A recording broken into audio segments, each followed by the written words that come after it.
Oh. Stand by to launch FanStream Sports. 3, 2, 1. Let's start. Hello, sports fans. Welcome to FanStream Sports. Nothing but pure sports. This is the JP Show. JP, it's so good to hear you back on the air. Stand by now. Here's JP. All right, good morning and welcome into a Football Friday edition of the JP Peterson Show as the Buccaneers get set for a huge divisional game at New Orleans, 4 o'clock on Sunday. I like the 4 o'clock games. I like the 1 o'clock game. 4 o'clock games, though, are nice. We could get up in the morning, do a little something, watch the other games, maybe play a little golf. The weather's beautiful. Dang. So, 1 o'clock games is like you get up and it's like, all right, you got to get ready. You're ready. You're already out the door. So 4 o'clock lets you breathe a little bit. I like that. A little time to get lubed up for the fans. So we'll get into early games here are at noon. Yeah, I have the West Coast stuff. That sucks for man. Yeah, there's some people. Early games like at 10 a.m. on the West Coast, man. I don't understand that. Yeah, no good for me. Anyway, we got Bucs and Saints, and we got USF and Memphis. Huge weekend. FSU and Florida are off this weekend. Who's Miami got? I forgot to check that. Anyway, they need to win. They need to get back into it. So lots to get to in the football realm. Hockey last night. Boy, this Lightning team. Holy shit. I have not properly introduced you. IndyCarTim is here with the floppy hat today. He's got the floppy hat. Got my new bucket hat. Yeah, that's the one Ashley liked. That's not a bucket hat. That's a floppy hat. Well, I know, but I ordered a bucket hat, and this is what I got, so I'm calling it a bucket hat. That's not a bucket hat, though, is it? No, that's not a bucket hat. Not really. No, that's a floppy hat. I've never heard of a floppy hat before, so I don't know that that's the technical term. Guys, am I right? That's the floppy hat? Never heard of a floppy hat before. Never heard of a floppy hat? No, that's the floppy hat. And then, then we got we need some bucket hats, but Ashley likes the new floppy hat. So if you guys want to order one, well, the store will be up soon. Got the long sleeve tees. Yeah, I got the quarter zip on today. Yep. What the hell is this? The Victoria's Secret runway show? Yes, don't we look like it? At least I'm not taking it off yet. The latest models, anyway. All right, so we got hockey to talk about. We got college football to talk about. Jose Fernandez, our women's basketball coach, is going to Dallas to coach the Mavericks. Man, I am all for him coaching the Mavericks. Sorry, please. He's coaching. What are they called? Who? The Dallas WNBA team. I didn't know we had one. You didn't even know we had one? No. Well, you're getting a hell of a coach. I can tell you that. What are they? Oh, they're ironically called the Wings. The Wings. I feel like that's not a good name for a female professional team for any sport.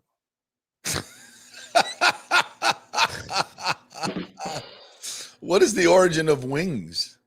You got me? No clue.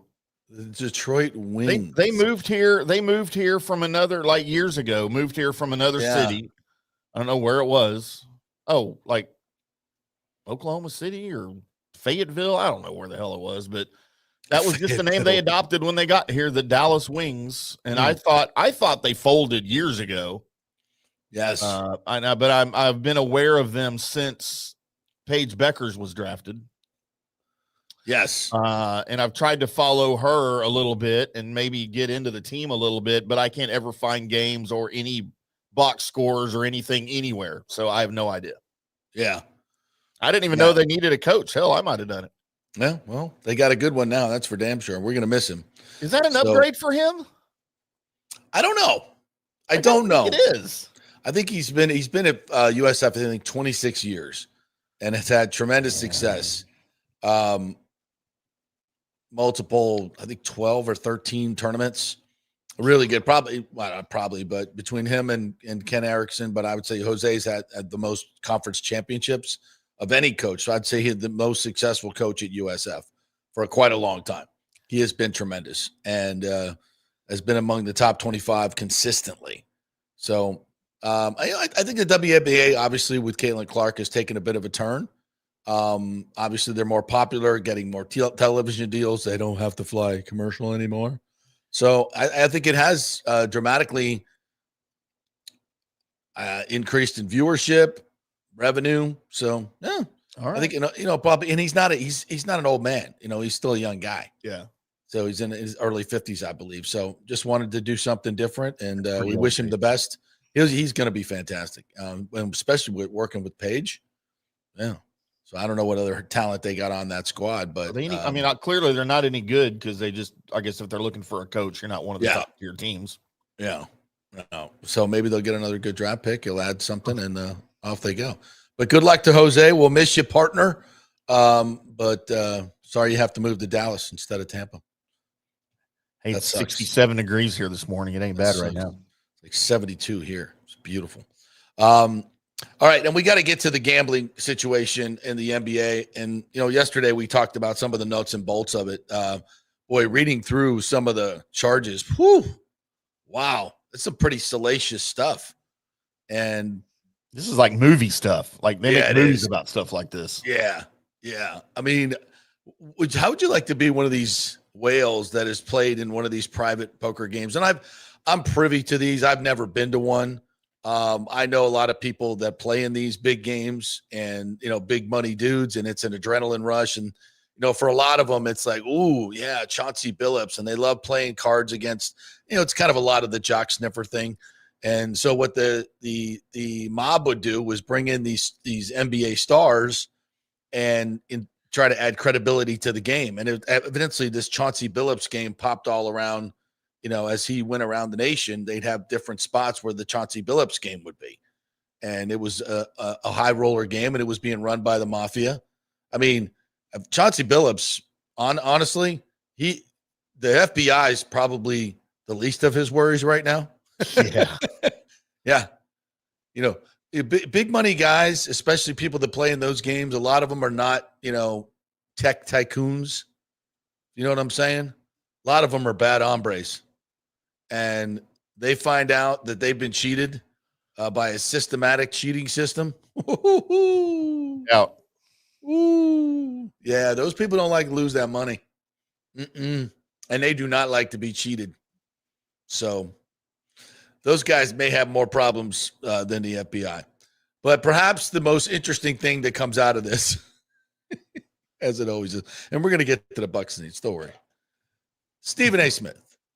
Oh, my God. I don't know if you have that, if you can get that little rant. I should have come in prepared for that, but you've all seen it, where he's like, Trump is coming. Trump is coming.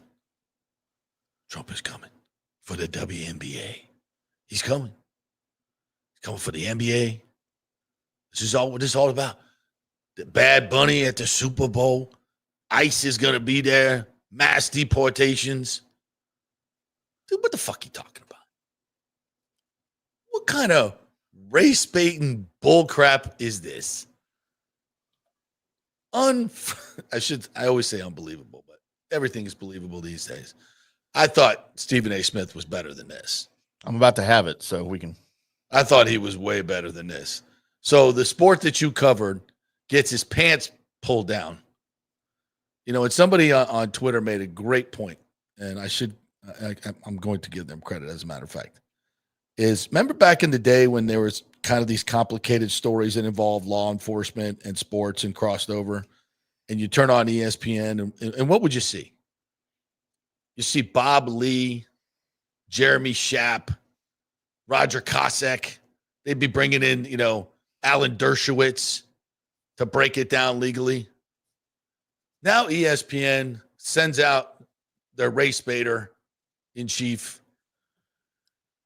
and turns it into a Trump versus the NBA and WNBA, which we know is nothing more than a divisive racial trope. It's exactly what it is. Stephen A. setting himself up as the man of the people to go run against Trump. And this is what you're going with? You may have just killed your candidacy with this stupid ass stunt. Because it's to act like this is an investigation, by the way, that Trump didn't start. This thing's been going on for a long time. And if you're paying attention, Stephen, there's a lot more white people being arrested here than black people. You want to hear it? Yeah. In case you missed it. times, for one incident after another, have I said Trump is coming? He's coming. I'm going to say it on national television again. Bad Bunny is performing at the Super Bowl, and all of a sudden you hearing ICE is going to be there. That's right. ICE is going to be at the Super engage Bowl. in mass deportation. Mass deportation at the Super Bowl, right? Disrupting things. Yeah. Big night for the NBA. Wembanyama put on a show. That has now been smeared. Your league's because a fraud. We're talking about Don't talk about this that. story. Okay. Remember, Trump has a long, long history connected to the world. Let's get Trump of out here. because Let's put Trump he in had the middle those of this so casinos. we Where can do you get the think folks were focus coming off half what's the going time? on in this I'm not corrupt talking league. about individuals. I'm talking about the culture. When people want to go to a casino, when people want to gamble, when people want to party, or whatever the case may be, this was his kind of connection to that. Why am I glad you're here, Monica? Because don't be surprised if the WNBA is next on his list. Because when you got all of these protests that have been going out there and people that have been protesting against him and what have they've been protesting against this Trump. man is coming. He's coming. And I've been saying it for a long time. Saturday Night Live. And to me, this is the latest field day nugget with of this. evidence Back in the that day. we're talking He's about coming. right here. That's not to question the legitimacy of the case. We don't know. We're all sitting up here and we're saying that we don't know. I mean, I'm pretty sure we know a little bit. That has been around him, anybody that has talked to him, anybody that has seen It's all his about reactions retribution, from the revenge, sports leagues right? and the Has nothing to do positions with that what the people have people did taken, and holding they are people not accountable. surprised at what's going on today. I'm watching a press conference with the director of the FBI. Tell me when we've seen that. Every time there's a big bust. I mean, every time when the mafia families are involved. You don't see the director of the FBI having a press conference. Yeah, it's you not do. coincidental. That's his job. It's not an accident. It's a statement. And it's a warning that more is coming. More and is that's coming. what they're saying. They're coming here. for And all the everybody- black I'm and just brown telling people, you. right, Stephen A? It's Yes, as all serious the as it Gestapo. gets. This ain't the platform for I can't anymore. You know, maybe it's if people wouldn't divisive. break the law, we wouldn't have to go arrest them. It's so divisive. Yeah, there you go. You know, let's not talk about what they did. Let's not talk about, you know, how this brings the. You just had a head coach and one of the highest paid players in the league arrested, taken away in handcuffs because of their very questionable gambling attachments and actions. By the way, did you see some of the video of Rozier playing in some of these games? Yeah, I've seen that for a long time. That one has been out game? there for a long time. People questioning his There's like 7 air balls in one game. and passes Just throwing the directly ball to the other opposing team. team. Yeah. Yeah, no, that footage has been out there for a long time. Yeah. And people have been questioning him for a while. For a dude that makes $25 million a year. That's $360,000 a game. You're betting $200,000 on the under? How can anybody live on that? Dude, that math ain't mathin'. What kind of moron does that? I'm going to risk my $26 million a year job for $200,000? That means, you know what that tells me? He was in deep. He was in deep. And he owed a lot of money to do something that stupid. Or maybe he's just a moron. I don't know. I mean, but to me, the fact that you go out and you want to do this divisive race baiting stuff and try to deflect, how just this, and this is what ESPN has become. I hate it. There's a lot of people at ESPN I love, but this is what they have promoted forever. And there's not a conservative voice anywhere on the entire channel, and hasn't been for a decade or maybe 5 years since they fired Sage Steele and Sam Ponder and everybody else. David Pollack, bye-bye. But it's just, I mean, when you have, I don't want to get too deep into this, but this type of stuff is inflammatory because a lot of people listen to Stephen A. Smith and they trust him, and they you know, he is a very high profile. I don't want to say highly credible at this point. I've always been a Stephen A. Smith fan. He's not really, you know, it seems like in the last year, 2 years or so, he's turning much more political. But this was above and beyond. And the rhetoric that just keeps coming out, he's coming for you. Like this is inflammatory, and it's dangerous speech. It's dangerous speech. That type of stuff is dangerous. That's not what's happening here. And I'm not here to defend Trump, but I'm here to defend that you don't do shit like this. It's inflammatory and dangerous. And that's part of the reason we have all the division that we have. Look, you want to say, hey, man, there might be a little bit more to this in terms of what, the meaning behind it. But to go all hyperbolic, he's coming for you. Like somebody's going to be in this, whole thing with ICE that's going on. A lot of the optics are not good. I mean, and there are things that happen that I don't like and a lot of people don't like. But we all know why a lot of this is going on. It's because how many millions of people came across the border for the last 4 years. You got to do something at some point. And it's not going to look perfect. That's for damn sure. And it's a mess. But this type of stuff doesn't help it. And to let it bleed over into sports, come on now. It's ridiculous. All right, let's get back to football. Bucs and Saints coming up on Sunday. And I don't know if you're noticing this, Timothy, but a lot of people are pointing to this game as their upset special of the week. And I can see why. Yeah. The Bucs are beat up. The Saints have been better. Their metrics are better than their 1-6 record. They got down 20-0 to the Bears last week, and Rattler threw 3 picks. But, they've got some weapons in Rashid Shaheed, Chris Olave. Spencer Rattler's been, playing a little bit better. They've lost a lot of one-score games. They're not a terrible team, and they're waiting on the Bucs. You know that. That's why I said yesterday, Baker's retort on how much he hates the Saints and doing it from the podium, I thought it was a stroke of genius. I don't know if he did it on purpose, but this is going to galvanize the Buccaneers to get their best in terms of intensity. Turn this into a street fight and let everybody know that's what it's going to be. And they're going to obviously go with, if Baker the Bold is out front, Big Balls Baker is out front, his boys are going to come with him. So he's putting himself out there as almost a target, and the Saints fans are taking the bait. And I think this is genius because the only way the Bucs go in there and lose is if they're flat, and this guarantees you won't be flat.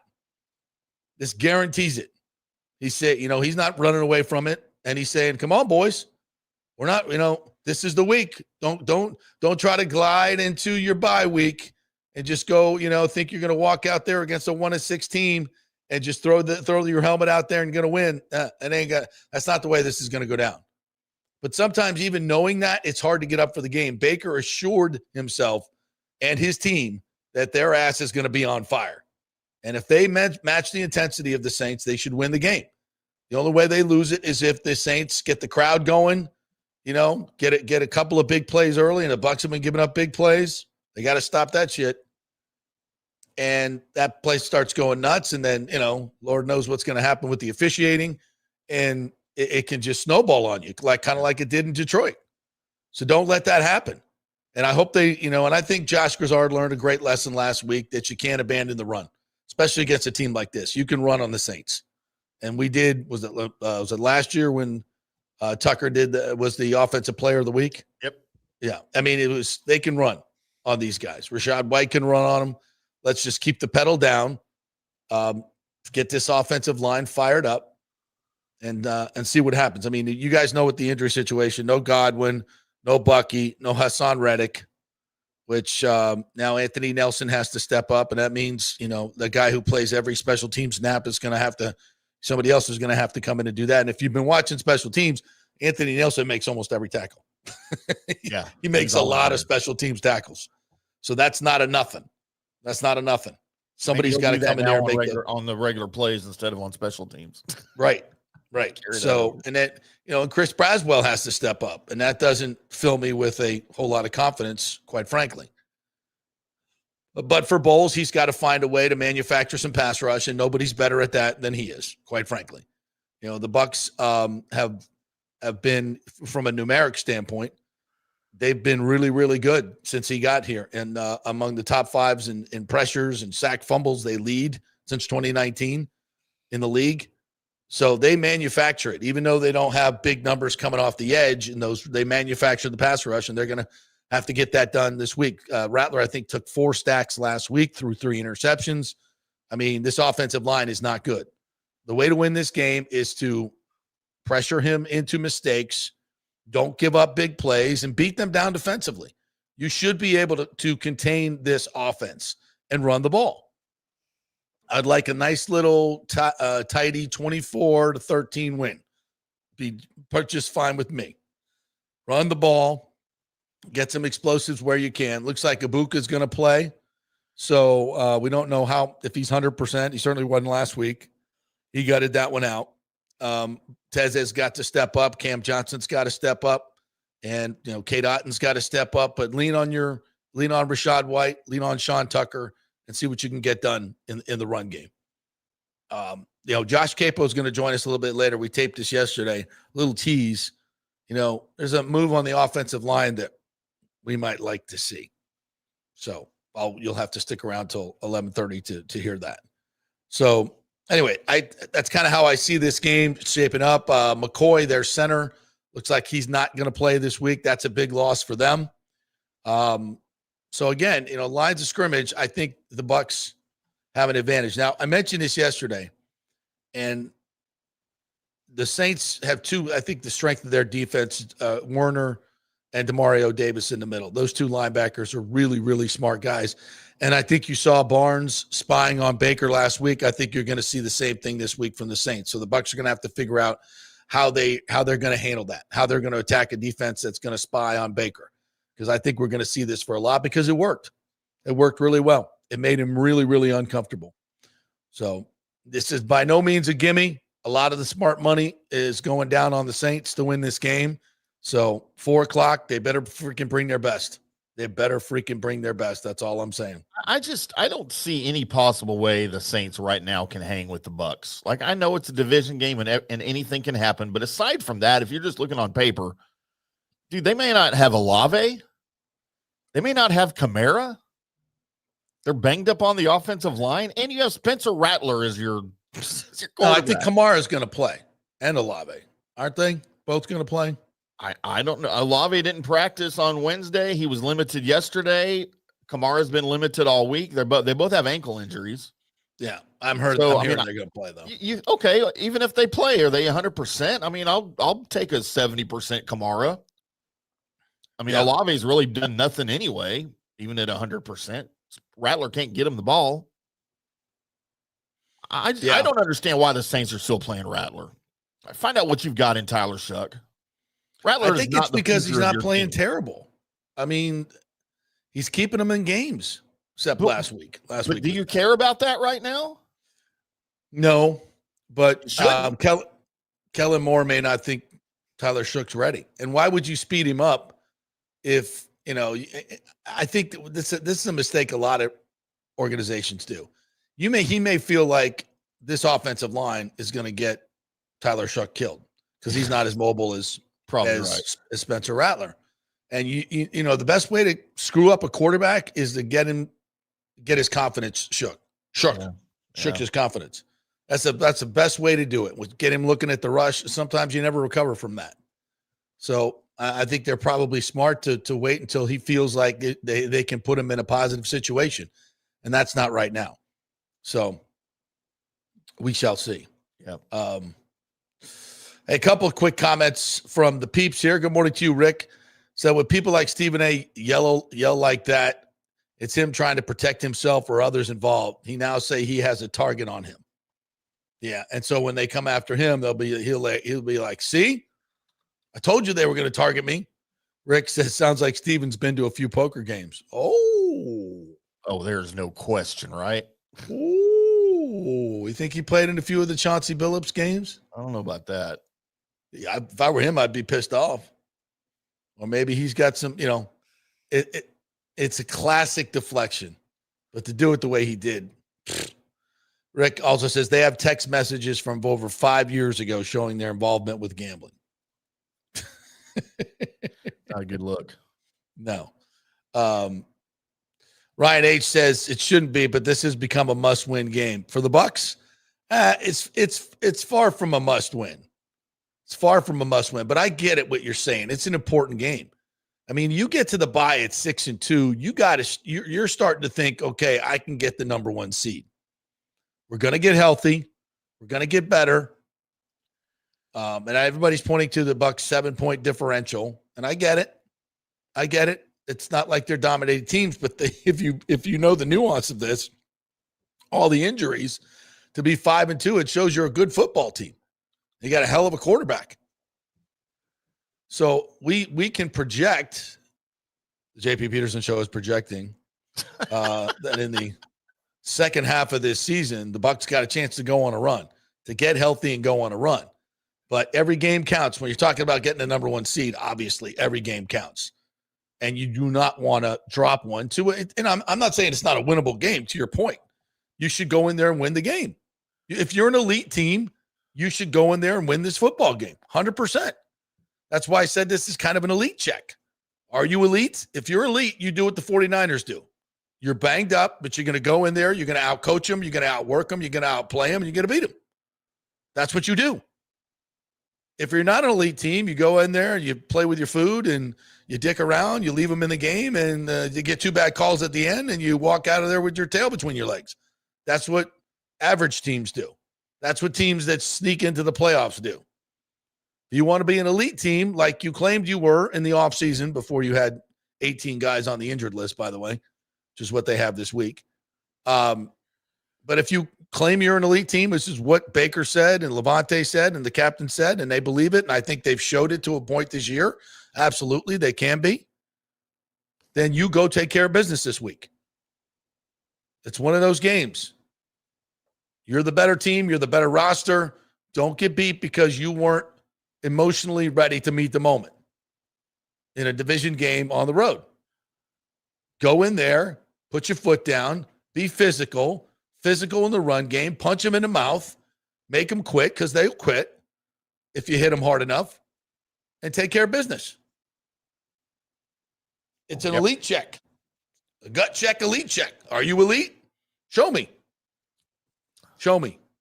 Go take care of this team. JP, after we talk to Bobby the Chief Taylor here coming up after the break, maybe before Scott Carter or after Scott Carter, I don't know, at some point, I've got some NFC South hypotheticals for you. Okay. But I want to discuss some scenarios here for the NFC South. We shall do so. That may put some perspective into this game. Okay. I like that. All right, we'll take a break and we'll come back and we'll chat with the Chief, Bobby the Chief Taylor, about this Lightning game last night. But with that final goal, 53 seconds left. Cooch, what are we doing? Ouch. What are we doing, Kucherov? Woo! He's a -8 on the year. That's shocking. Shocking development.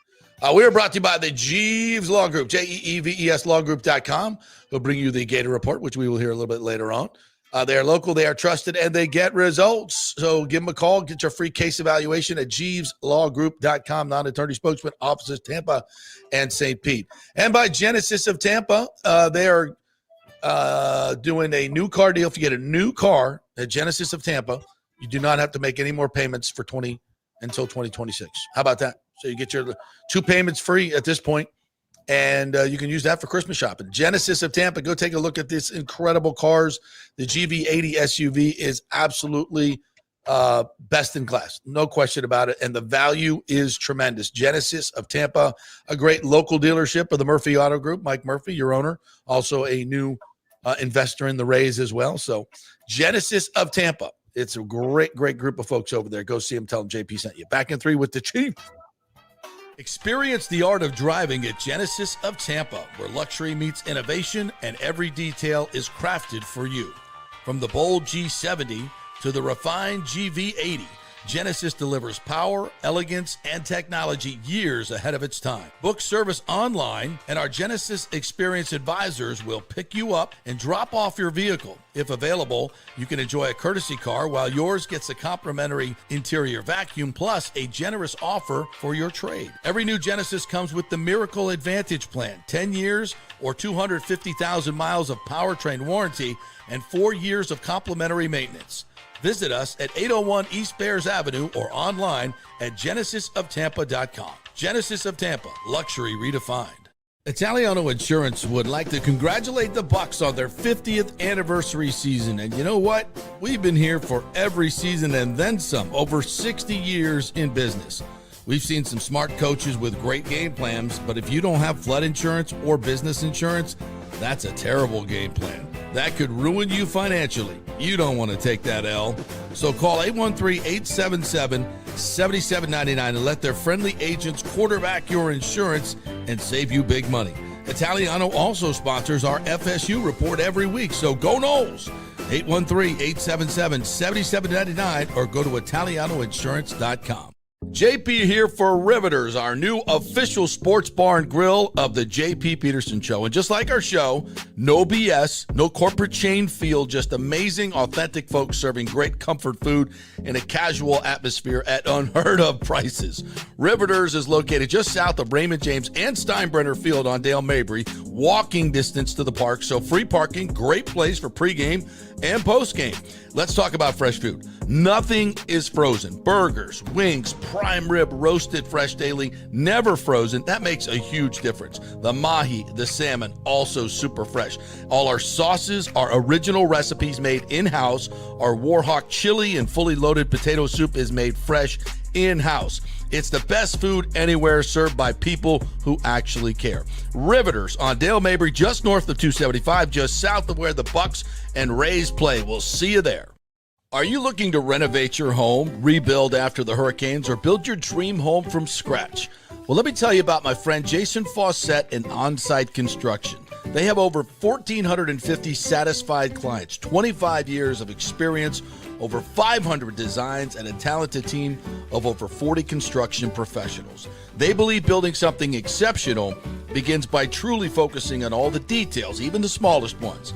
We understand that construction can be a daunting process, and we're here to make it as smooth and stress-free as possible.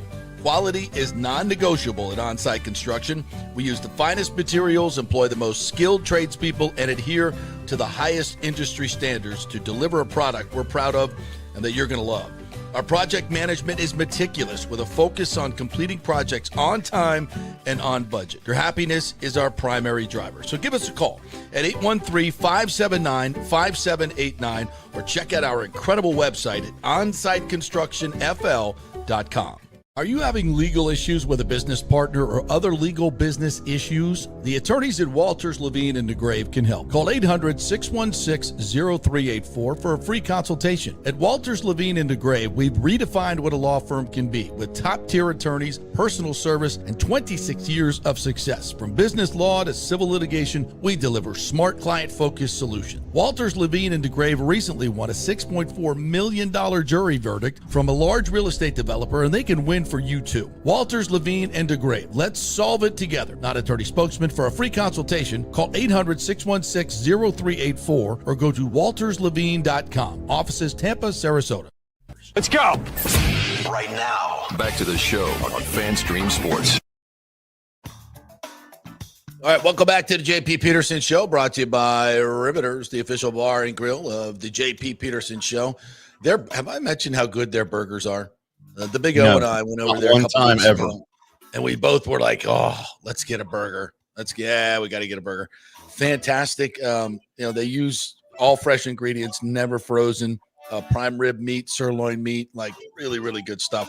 High quality food. By the way, Riveters also owns Boda, which is across the street on Dale Mabry. If you like fast Mexican casual, they have a lunch special, 3 tacos for $12, and they're not small tacos, and the ingredients are so incredibly fresh.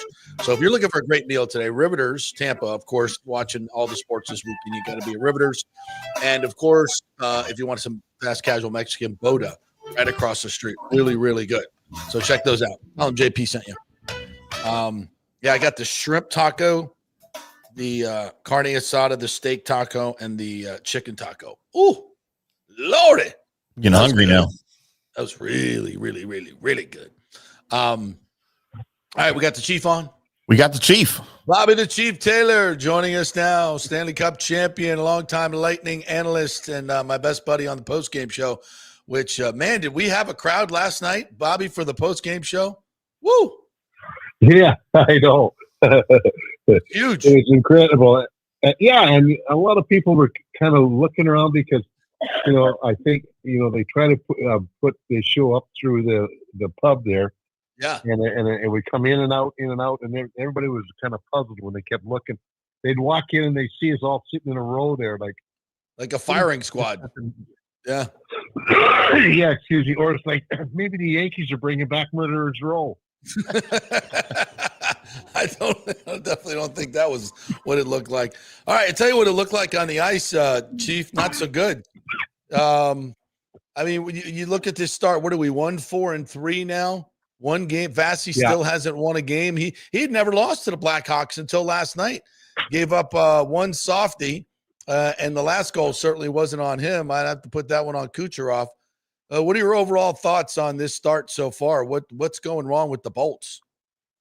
Well, I mean, I thought last night was one of their better games. I mean, they were, they were engaged in it. They were forcing play throughout the game. What's really hurting them is that the big guys aren't scoring when you need them, and and it's like now it's not every mistake, but some mistakes are costing them. I mean, like the one that was a great shot, from Donato, but it was short side, and that we usually don't. Vasi, that's like playing catch in his backyard for him usually. Yeah. So I'm saying, everybody's kind of not. Is their mistakes are hurting is what I'm trying to say. Yeah. And before, we used to cover up quite a bit of it, like now. But at this point of the season, I mean, it's early. I understand that, but like we talked last night, JP, you can't get too far behind because you have to jump over too many teams to try to get back up into the race.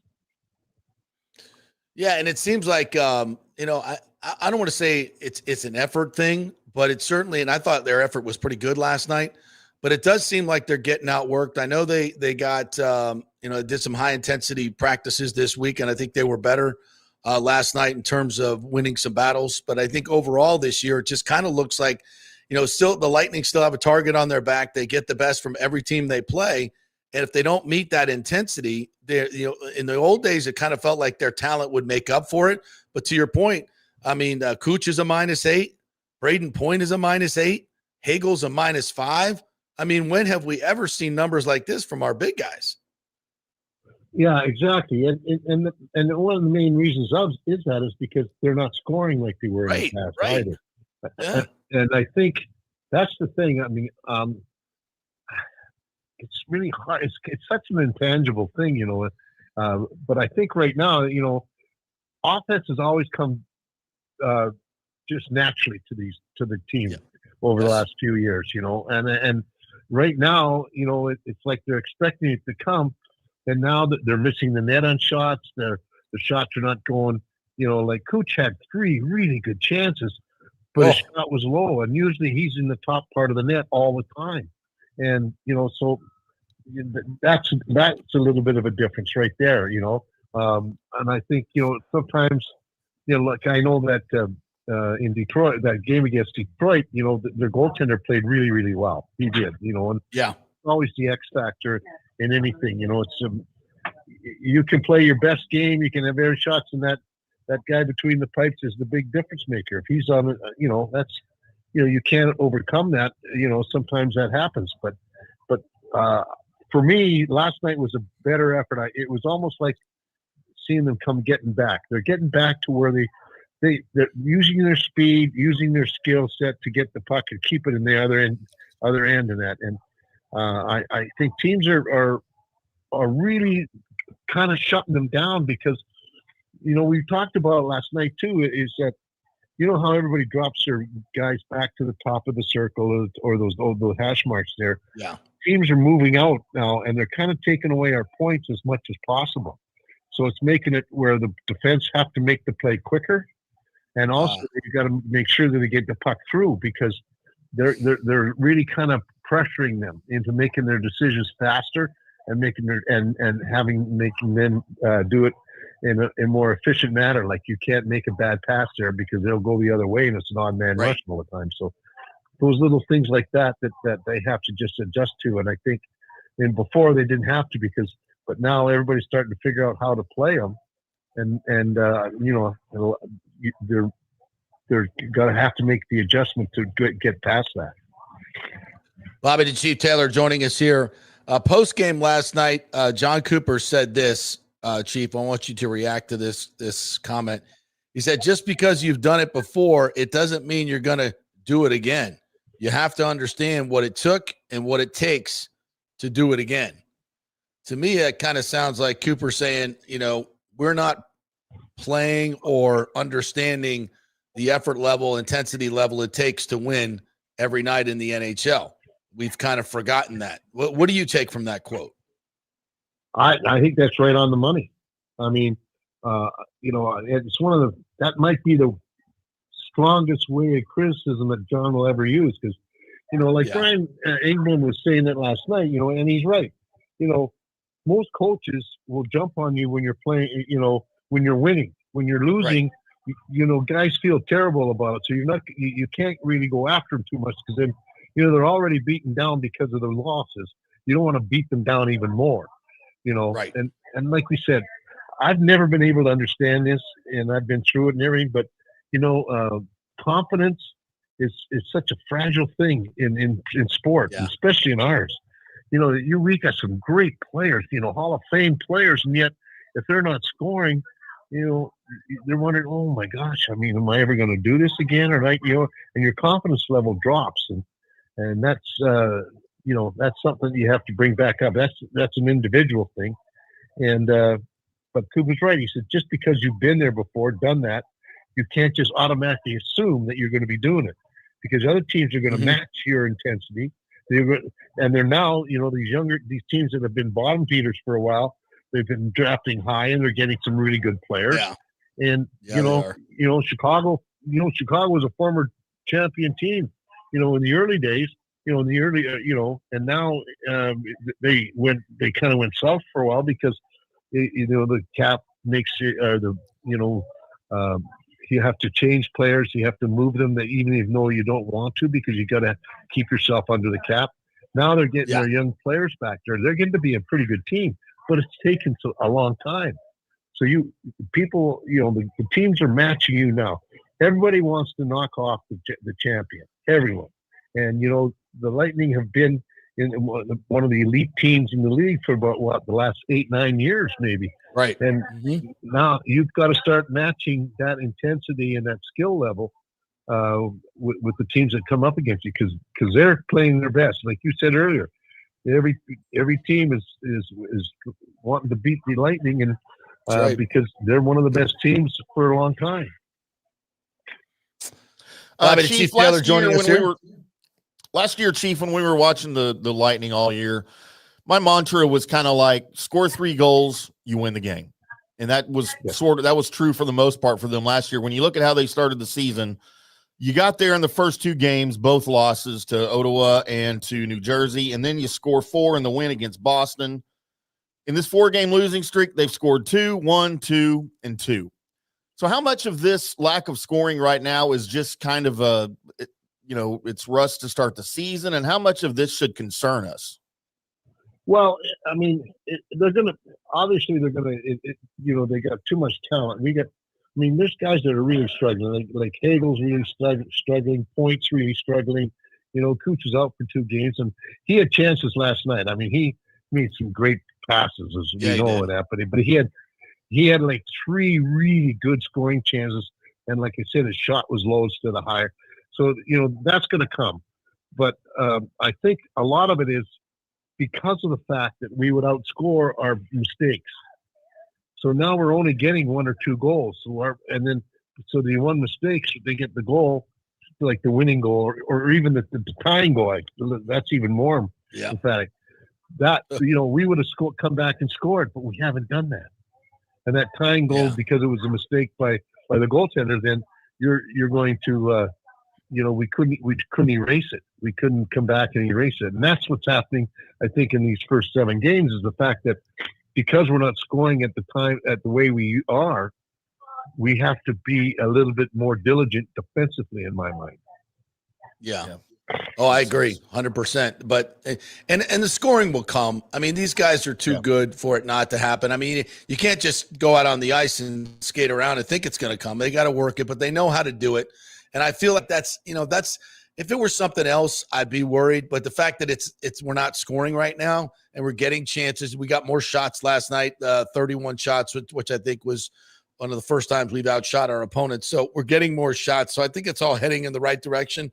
And to Chief's point, it's confidence. Confidence is and Brian said that last night, Chief, right? It's just, yep. You get 1 or 2 to go in, it loosens you up a little bit, and now you're playing a little bit more free, and it turns into a bunch of goals. So I think it's coming, right? I don't think we're to the point where we got to be worried. No, we're not. And I think what why we're it sounds like we're all really worried, but it's because we haven't seen this for a while. Right. And in the first 5 games, our shot totals were just unbelievably low. Yeah, that was bad. For 40 minutes of play. I remember for 4 out of the 5 games, our shot totals after 2 periods were like 8, 11, 9, and 10. And that concerned me. That's a concern right there. But you see, that was the thing, like, we can do this again. And that's what I think Coop was alluding to, is the fact that just because you were able to do it and it came easier before, you got to work harder now, because the other team against you is working hard. They're playing at the top level that they can play. So you've got to match that level. Yeah. One of our callers, Chief, said this, and I think you'll be able to kind of associate with this. He said, JP, you know this, when you get older, you use all your energy to score in the first period. Usually it's early. You're lucky to still be around in the third period. I get it. No question about it. But there is a narrative out there, Chief, that this team is old and slow. And at times it does look old and slow. On that last goal last night, Hedman and Kucherov just did not get back and recognize where the threat was coming from, and especially Kucherov. He turns it over and then kind of, really didn't hustle back to cover Donato there. He was on his side. So I don't know. Kucherov's a Hall of Famer, but that's got to be something that he's not going to be very proud of, and Coop's not going to be very happy with. Well, and also it's a fact too, they've relied on Bassey so often, and if he isn't at a superb game right there, then you're going to see it.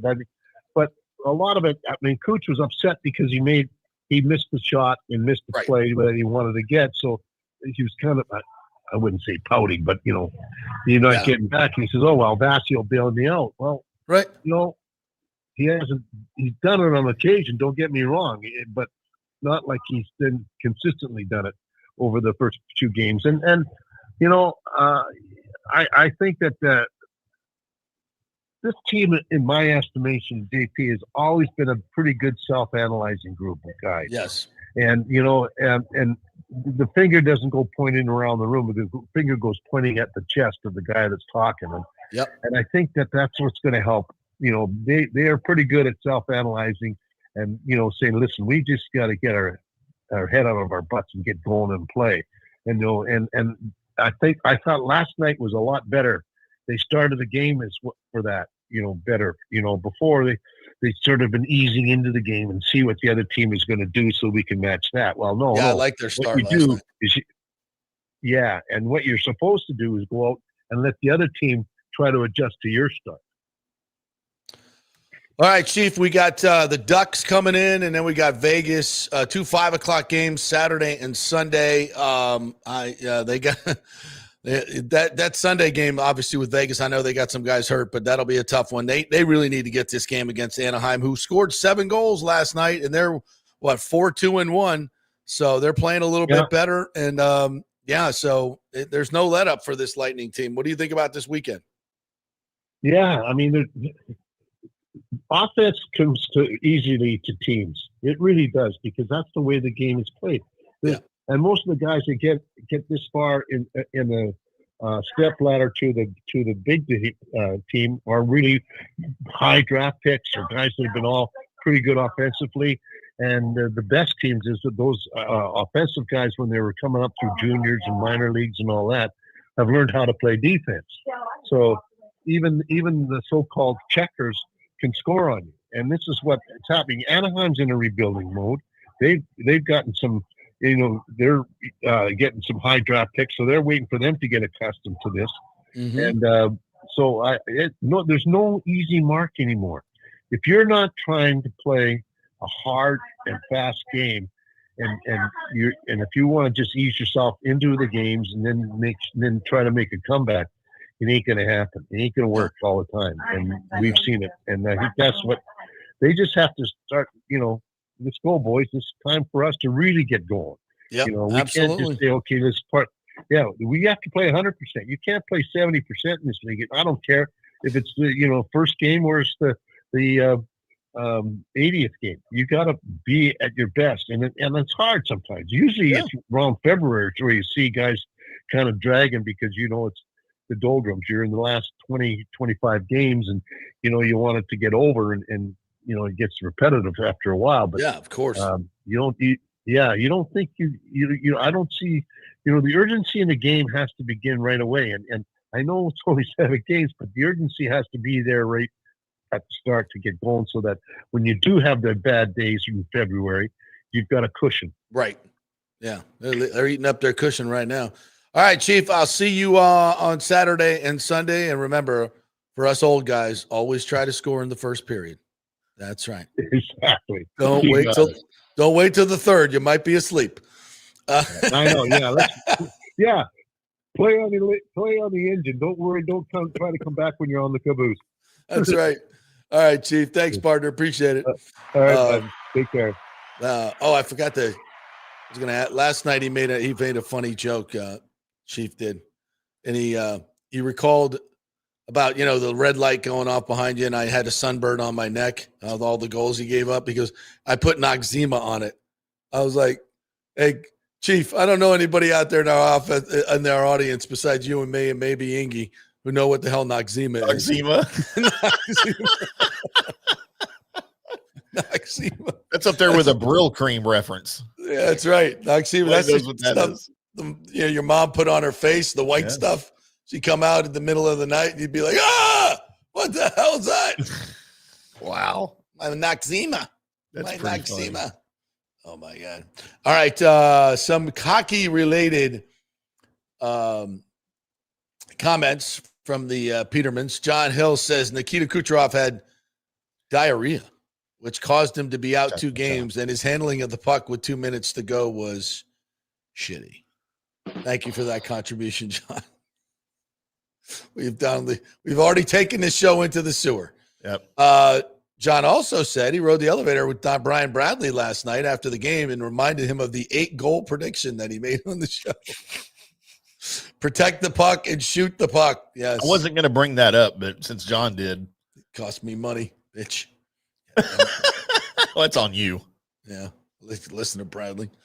John Hill says Vasi has developed knee issues, which is impacting his goaltending. I had not heard that. John Hill's got the inside scoop, though. I'll tell you that. Vasi. I think Vasi's been good. I think he's been pretty good. Last night, that was a softie. But the game-winning goal, he made a great save on the breakaway, and then there's nobody there for the wide-open net rebound. I mean, that was piss poor by Kucherov. What's the rule, JP? You never allow a goal in the first or last minute of a period. That's the point. It's like there's 50 seconds left in a tie game, and Kucherov just takes the puck right into 2 defenders, like just skates it right into him. And not necessarily at the blue line, but towards the blue line. Yeah. And then Hedman's trying to get back, and that's slow. And then Donato's coming up the side where he was about even with Kucherov. Kucherov just didn't skate hard to get back. And I mean, that just can't happen. I understand you're a Hall of Famer, but if you give up the puck like that with a minute to go, geez, oh, Pete, you got to get back. And we've seen this 3 times. I think the late in the game, they're giving up goals around their net. Was it the Ottawa game where the game winner with 148 left? It's like there's 3 Senators in the crease and 1 Lightning player with 2 minutes left in a tie game. I mean, you got to defend your net with a little bit more vigor than that in that situation. And you can't be taking chances so late in the game, especially when you need every point. That's not a time to be aggressive offensively in a tie game in the 3rd period with a minute to go. That's not the time to be trying to, and Kucherov knows this, but it just happens too often. And it can be a little mind-numbing. Michael LaRue says there's always a possibility when you lock up most of your championship core to long-term deals. Players with multiple rings can lose that hunger to be great. Good is the enemy of great. Spot on. And that's exactly what Cooper was talking about. They've forgotten what it takes to be great. And they're not meeting that standard. And they got to step it up. And, it could be just when the shot totals were that low earlier in the season, I think it was more evident. Last night, I thought it was better. I think they outshot them 31-26. And it's not always about shot. It's not always about plus minus. I get that. But we can only, use so many stats to kind of back up what we're seeing. And I think those statistics certainly back up what we're seeing. Michael LaRue also says JBB, Julien Brisebois, has done his best to move on from high salary players, but the lack of draft picks to build a pipeline of prospects has hurt the roster and created an environment with little competition for jobs. It's a good point. But it's not like Hagel, Cirelli, Kucherov, Point. It's not like they're coming to training camp, afraid of losing their job. But the 3 first-round exits, to me, you got 2 things working here. You got most of the core has 2 Stanley Cup rings. Yeah. So that hunger, and some people will say, look, it's once you get one, you're always hungry for the next. For some people, that's that way. But these guys have also been first round exited for 3 years running. And it's almost like the regular season, nothing's going to matter until we get to the playoffs anyway. So how do I wrap my mind around that, going at it and getting that intensity level? That's the battle. And I understand it. It ain't easy. It's not easy. It's hard to sustain greatness in any sport for a long period of time at the same group. It's really, really difficult. It takes an extremely competitive person with an uber competitive spirit like Tom Brady. You have to be maniacal about losing. And I don't necessarily see that kind of leadership on this team right now. And I think they miss Stamkos' leadership. I really do. I don't think they miss him on the ice. Gensel's been fantastic. But from a leadership standpoint, I think they miss him.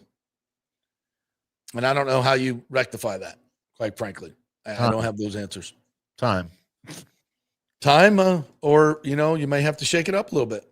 Yeah. You may have to shake it up and bring in someone, the Dave Andrechuk that they brought in for the original, those guys were, that they needed some structure and a guy like that to push them. And it worked. Maybe that's what they need. All right, let's switch gears here and talk a little Gator football. The Gator Football Report brought to you by the Jeeves Law Group. We welcome in our good friend Scott Carter from FloridaGators.com. What's up, Scotty? How are you, my friend? JP, how you doing, man? Just another week up here in Gainesville. Typical week, I bet clicks are up. I bet clicks.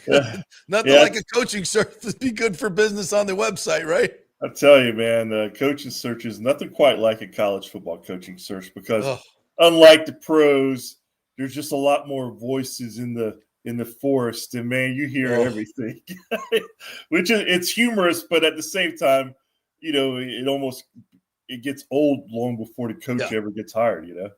Hey, so what's the craziest thing you've heard in a coaching search or done in a coaching search to find? So I've done some crazy things. I've made some crazy calls Yeah. Because you never know where you're going to find information when it comes to this, right? No, you're right, man. I mean, gosh, there's so many. I mean, as far as me personally, I mean, I've done the old stakeout back in the day here and there.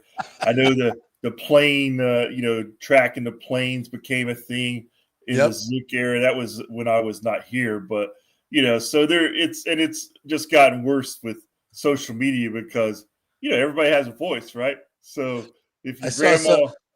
I saw something yesterday on social media. Somebody took a picture of Gus Malzahn and his wife eating at a restaurant in Little Rock or someplace in Arkansas. And he's got dudes in mid-bite, and somebody's taking a picture. He's just with his wife. They're in a little booth, and there's people taking pictures of you while you're having lunch. It's like, it's Gus Malzahn, for God's sakes. That's like funny, he's a hot name. Yeah, he's always going to be a hot name.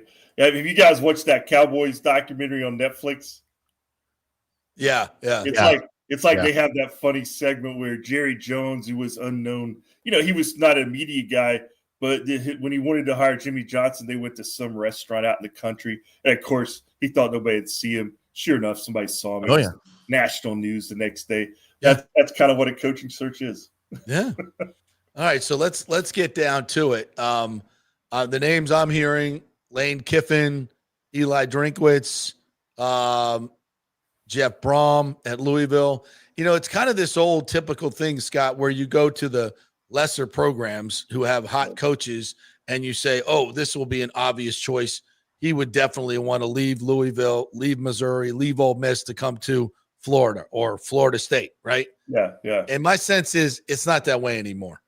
All these programs now have lots of money with rev share. They've got notoriety in the SEC, even Missouri. You're on TV in prime time every week. Ole Miss is the same thing. It's not like the old days where those are necessarily lesser jobs. Now, the Florida job is, I would say, one of the top 20 jobs in the nation. But how are you seeing this whole thing shake out? Well, the landscape has changed drastically, like you just said, and. You go back, I heard what you were talking about, Tom Brady coming in here on the Lightning situation. But it's like you look at Urban Meyer. He's the last great Florida coach. And he was here 6 years. And he just got, burned out. So it does take special people to stay in this environment for much longer than 4 or 5 years. So, if you're a coach on the outside and, Florida shows interest like a Lane Kiffin. I mean, Lane Kiffin has it pretty good right now at Ole Miss.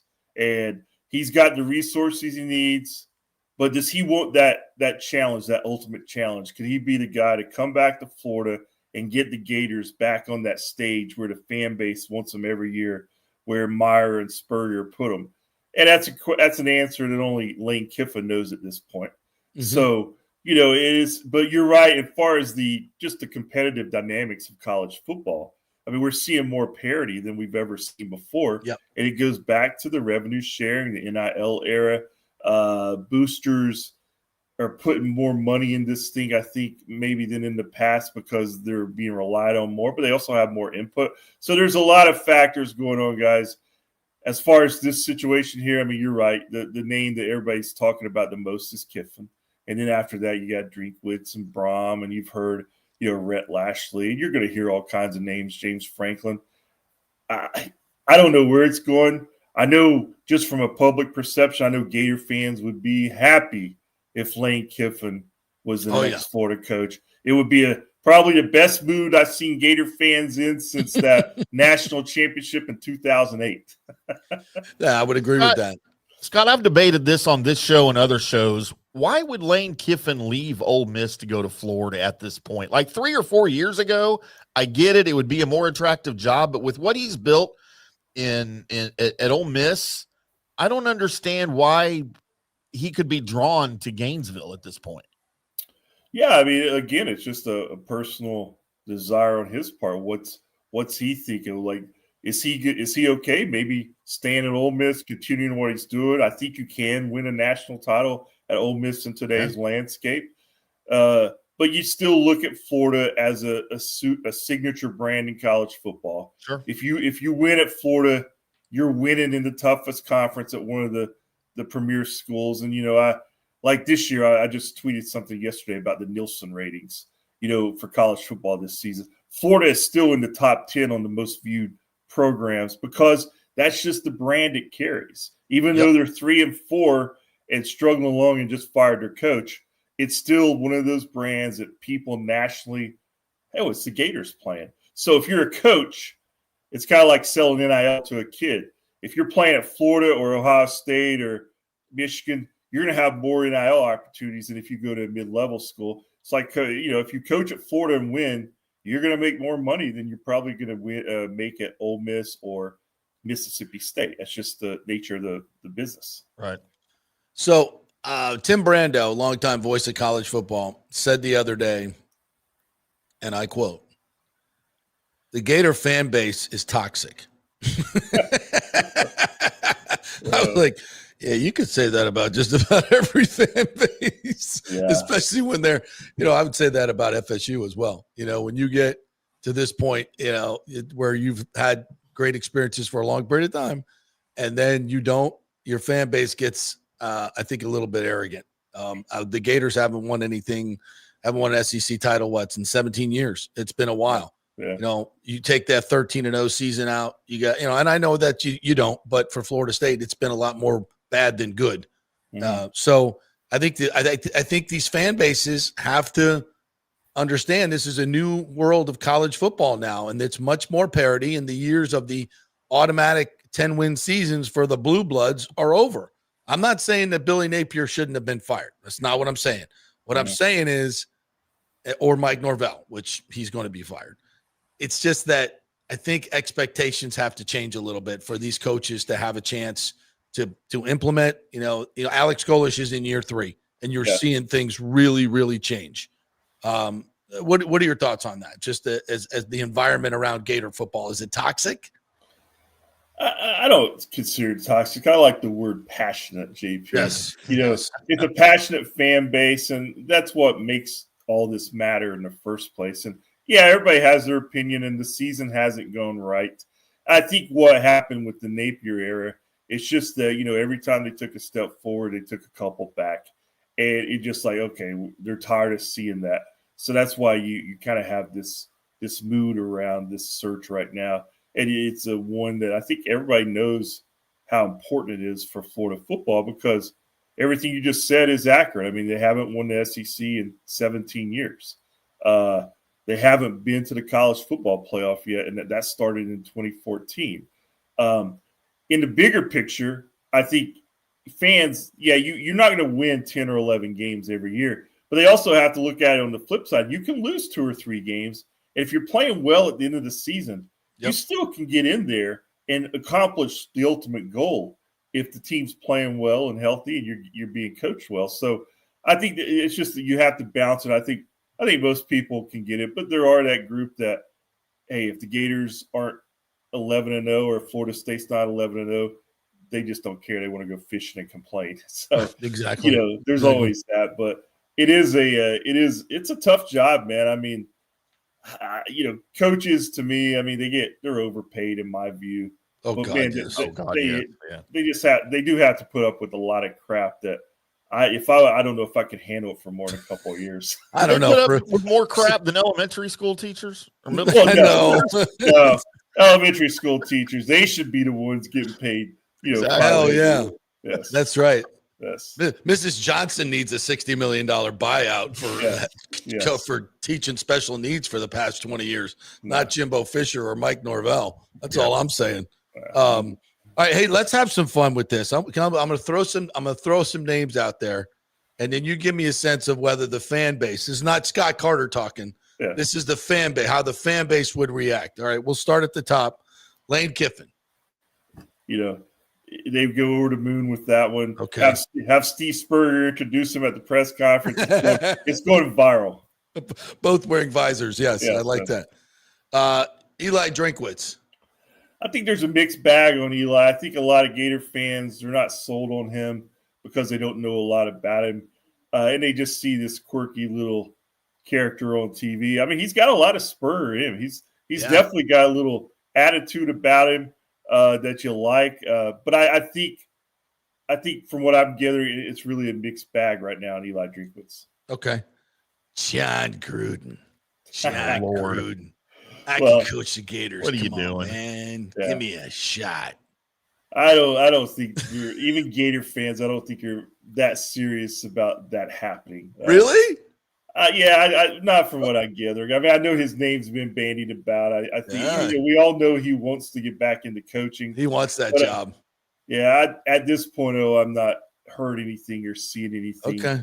that makes me think that's. So you don't think the fans? I think the fans would go nuts over Gruden. There would definitely be some fans excited about it. Don't get me wrong, but there was also going to be that fan base like this guy's out of touch with college football. He's past his prime, which that's just where we are. All right, Alex Golish. That's a name that they're familiar with because of what happened at the Swamp about 7 weeks ago. So he certainly earned a lot of respect from that win. I think it would be a little bit like Napier and looking at him like, okay, here we go again on a guy who is not proven at this level. And I think a lot of fans would have some reservations about that, just what a program is. Now, that doesn't mean that Alex Golish wouldn't do a great job, and he's going to get a really good job in the future. We know that. Ooh, USF fans are mad at you for saying that. He's already got a good job. Well, no, I'm not saying that. Carter. He's going to have opportunities to step up the ladder. Yes, he is. And whether he goes or not, we'll see. Jimbo Fisher. That's a good one. That's a good one, buddy. That's kind of weird. I think I just let wait. I got a better one. Okay. Prime time. Coach Prime. I've heard people talk about Coach Prime coming to Florida. That would be hilarious. Not going to happen, but it would be funny to see, just observe it from this perspective. Like, what's this? How's this going to go down? Deion Sanders in orange and blue. I think him and FSU are not copacetic anymore. There's a rift there for sure. Created more by Deion. Yeah, that's not cool. All right, last one. Urban Meyer. Well, Urban Meyer. Again, I don't think that's going to happen, but Urban obviously is one of the two greatest coaches in Florida history. He still has a special place among Gator fans, but not as special as Spurrier. There's still – it just seems like it's either a love or hate thing with Meyer, with the fan base, even after what he did. So, check him off the list. Check him out. Okay, cross him off. So, any other long shots that we haven't mentioned? Jay Gruden. Jay Gruden. No, I know you've seen Marcus Freeman's name out there. I don't know anything there. To me, it'd be a hard thing for Marcus Freeman to leave Notre Dame, in my opinion. I do too. Rhett Lashley's another name, the SMU coach. And, I'm always, when these things happen, instantly, you guys know how it works. There's always 3 or 4 names that are at the top of the list who seem like a reality. And we all know Kiffin's at the top of that list right now in this one. But I'm always wondering if there's somebody else out there that hasn't risen to the surface yet. Yeah. And we'll see as time goes by, because this is going to be an extended period before anything really happens as far as a coach get hired. So it's going to be fascinating to watch. When do you think it happens? And the fact that, the lane is maybe involved in the college football playoff, that really throws a wrench of the timing into everything, doesn't it? Yeah, if he's the guy, it certainly does. It adds some complex factors to it that you probably ideally wouldn't have. But if that is your guy and he wants the job, you just ride it out without any concern. If I'm making the move, if I know he's all in, I'll let him finish what he's got there and then get to work at Florida. So, but I think it's going to be several weeks before anything happens. Regardless, they'll just finish it out with Billy Gonzalez and see how these guys respond and go from there, man. All right, so you're off this week, and then Florida, Georgia, in Jacksonville. Obviously, this Georgia team, this isn't the defense of old, that's for sure. How do you? I mean, we'll talk about it next week, but what do you sense in Billy Gonzalez? Is he going to change things materially offensively? We've seen some coaches come in this year and spark their programs. Yeah. So, what do you think happens with Billy Gonzalez? I think he'll come in and spread the offense out some, like they did under Urban when he was here. I think they've got the skill position players to do that. Indeed. They've got the receivers. They got DJ Lagway, who's getting healthier by the day. And they're going to be the process is a little different. He's got Ryan O'Hare, the quarterback's coach, going to go up to the booth and call the plays into the Lagway. You got Steve Spurrier Jr. now working down on the field with the quarterback some. Russ Callaway is the offensive coordinator by title. Sounds like his role is more just to lead the collaboration. So it's kind of, right now from what Billy said, O'Hara's calling the plays because he's got the best communication with DJ. But he did say that, let's spread it out a little bit and let's see what we can do. So I do expect them to be more aggressive, maybe offensively, than they were under Billy.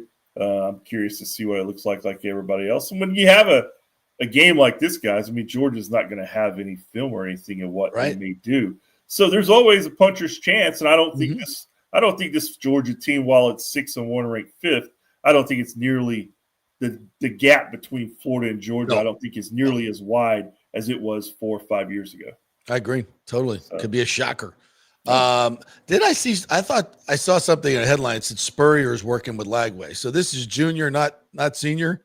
Yeah, junior. He came on as an offensive analyst last offseason.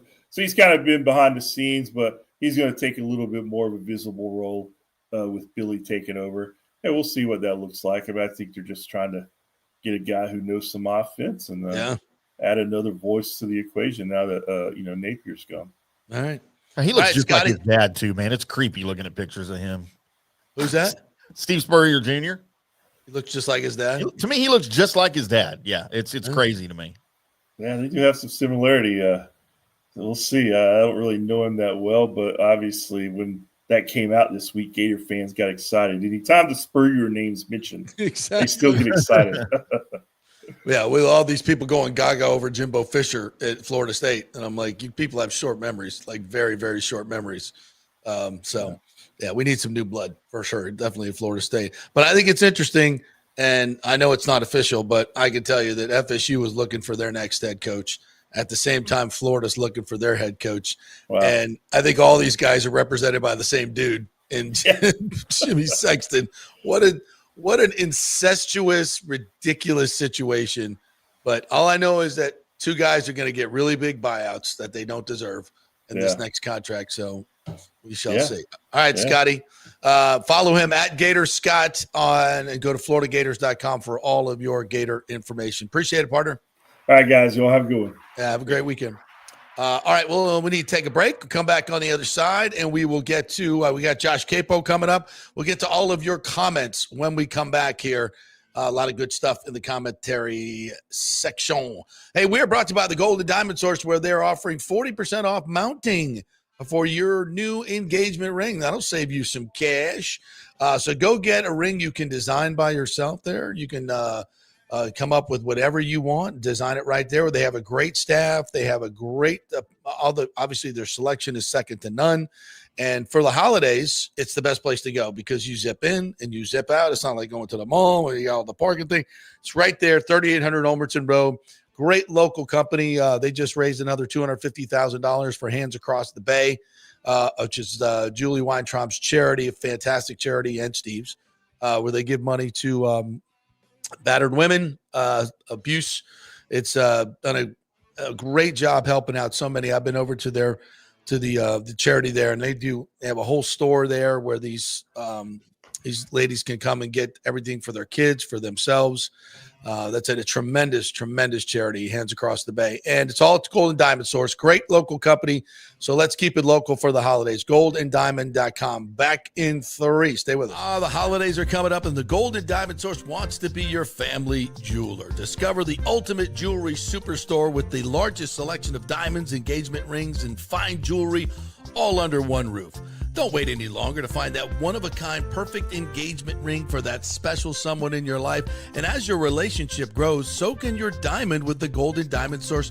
Trade up at any time. You get 100% of its value when you come back to trade up. And why don't you get a head start on your holiday shopping? With the Golden Diamond Source's unbeatable low pricing and financing options, you can get 5 years, 0%, and make this holiday season truly memorable. The Golden Diamond Source takes pride in offering only natural diamonds formed over billions of years by the Earth's incredible forces.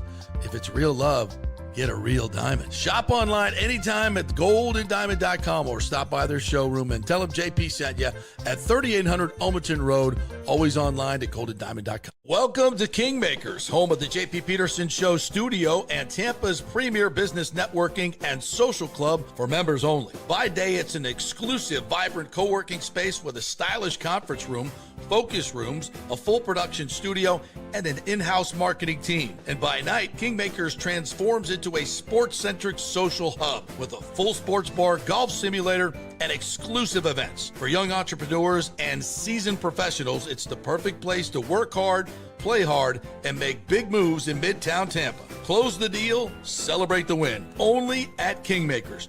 Become a member today at kingmakerstampa.com. Your business, your club. JP here for the Jeeves Law Group and my man Scott Jeeves, who lives right here and has long been a highly respected member of our community. He's a proud sponsor of the Tampa Riverwalk. Jeeves Law Group is also a proud sponsor of our Grand Central District in St. Pete and has neighborhood events throughout the year. He has an office on Central Avenue in St. Pete and one on South Howard in Tampa. You can't get more local than that. So when you need an attorney, are you going to hire some huge firm that advertises all over the state or the one that supports your favorite sports show? It's the Jeeves Law Group. We're local, we're trusted, and we get results. For personal injury and personal attention, call us for a free case evaluation.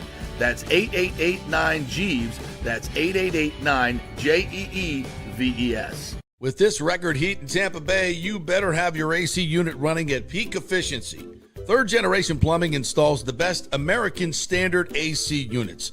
Our split systems offer the highest efficiency available while reducing energy bills and maximizing comfort. That's why Third Generation Plumbing trusts American standard air conditioning, built to last, made to perform. Whether it's a new install or an emergency repair, our family-owned team brings 3 generations of trusted service to your home, now with the unmatched reliability of American Standard. Plumbing or cooling, we've got Tampa covered.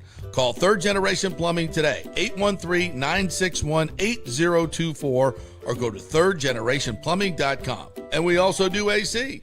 Ciao, Paolo Tini here, owner of Caffè Paradiso, voted number 3 People's Choice Award on Open Table. I want to thank all our loyal family of customers that have been enjoying our great traditional Italian dishes we make from scratch every day. It's a great family story we're proud of. Our family moved from Rimini, Italy in 1984. My dad, Caesar, started Donatello, and that's where I got the start in the restaurant business. I started Caffè Paradiso on South McDill in 1995, and we've been there ever since. From our traditional ossobuco, a veal slow roast for 4 hours, to our daily fresh catch, the Gruppo Paradiso, with a piccata sauce and lobster claw meat, homemade pasta like lasagna, farfalle salchicha, which is a bow tie pasta homemade with fresh sausage. Hold on a minute, JP's favorite. I love it. So come and have a glass of wine with me on South McDill. Get a reservation on Open Table and see all our 5-star reviews. Ciao, see you soon at Paradiso.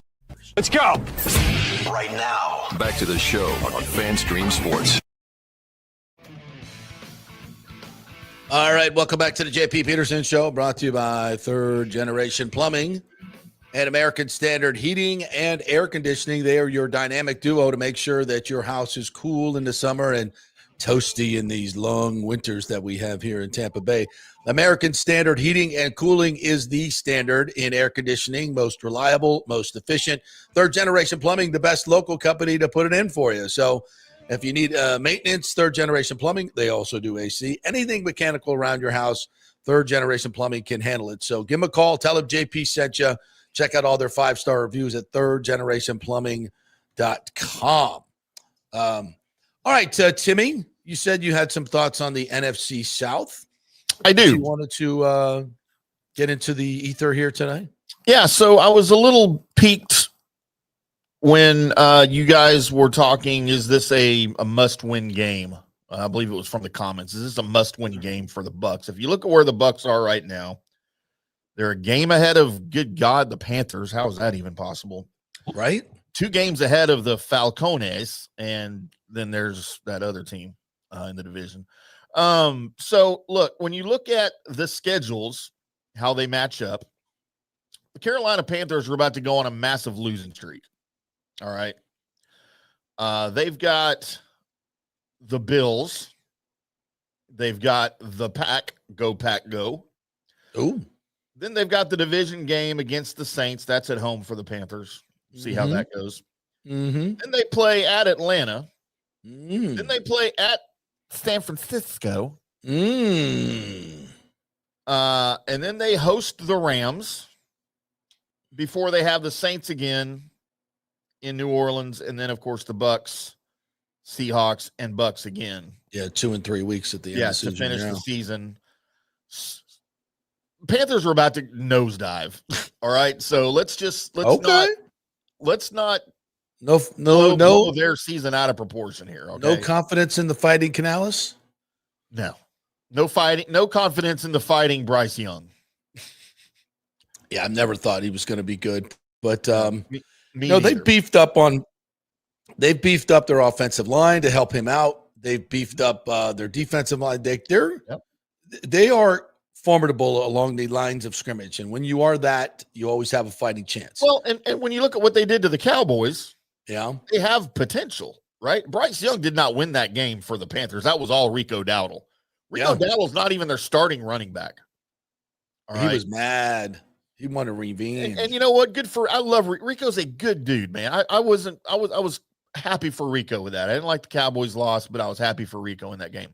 Now, when you look at the team in the NFC South, that is the most, I'd say, threatening to the Bucs, the Fighting Falcons. They've got, unfortunately, this week, the Dolphins. That could get ugly. Then you've got the Patriots in New England. You've got the Colts at home before you face the Panthers. And then the Saints in consecutive weeks. You've got the Jets. Meh. And then you've got the Seahawks, the Bucs, the Cardinals, and the Rams before they face the Saints at home to end the season. So what you're saying is the Bucs are a prohibitive favorite to win the NFC South again. I am saying that I don't know if any of the games coming up in the rest of the schedule are must-win games for the Saints or for the Bucs, because I think they're going to run away with this thing in the second half of the season. You think 10 wins gets it done? You think 10 wins gets it done? Yes, easily. Yes. I do not. I think you're right, but I think if you're the Bucs, you have a higher goal right now. Absolutely. And that's why I think you have to go out and make a move. I think you got to improve this team, and the 2 glaring weaknesses that they have defensively are inside linebacker and edge rusher. And I'm not saying you got to go get a Pro Bowler. If you can just get somebody who's a little above average at what those 2 spots that I think are going to be glaring weaknesses down the stretch, I think it's going to help you out immensely. I think offensively, this team's going to be fine when they continue to get players back. I think they're going to score points. It's defensively where I'm a little bit concerned. And I think your 2 weaknesses are pretty evident right now. And it's at spots where I think you can go get a guy that's going to improve you, because can you improve on Anthony Nelson, Major Nelson? Yes, you can. You can probably go find somebody. And Roger, you just twinkle your nose and get you an edge rusher. That's what we need. Thank you for those I Dream of Genie fans that are out there. One of my greatest memories. Barbara Eden. Oh, mine too. Oh.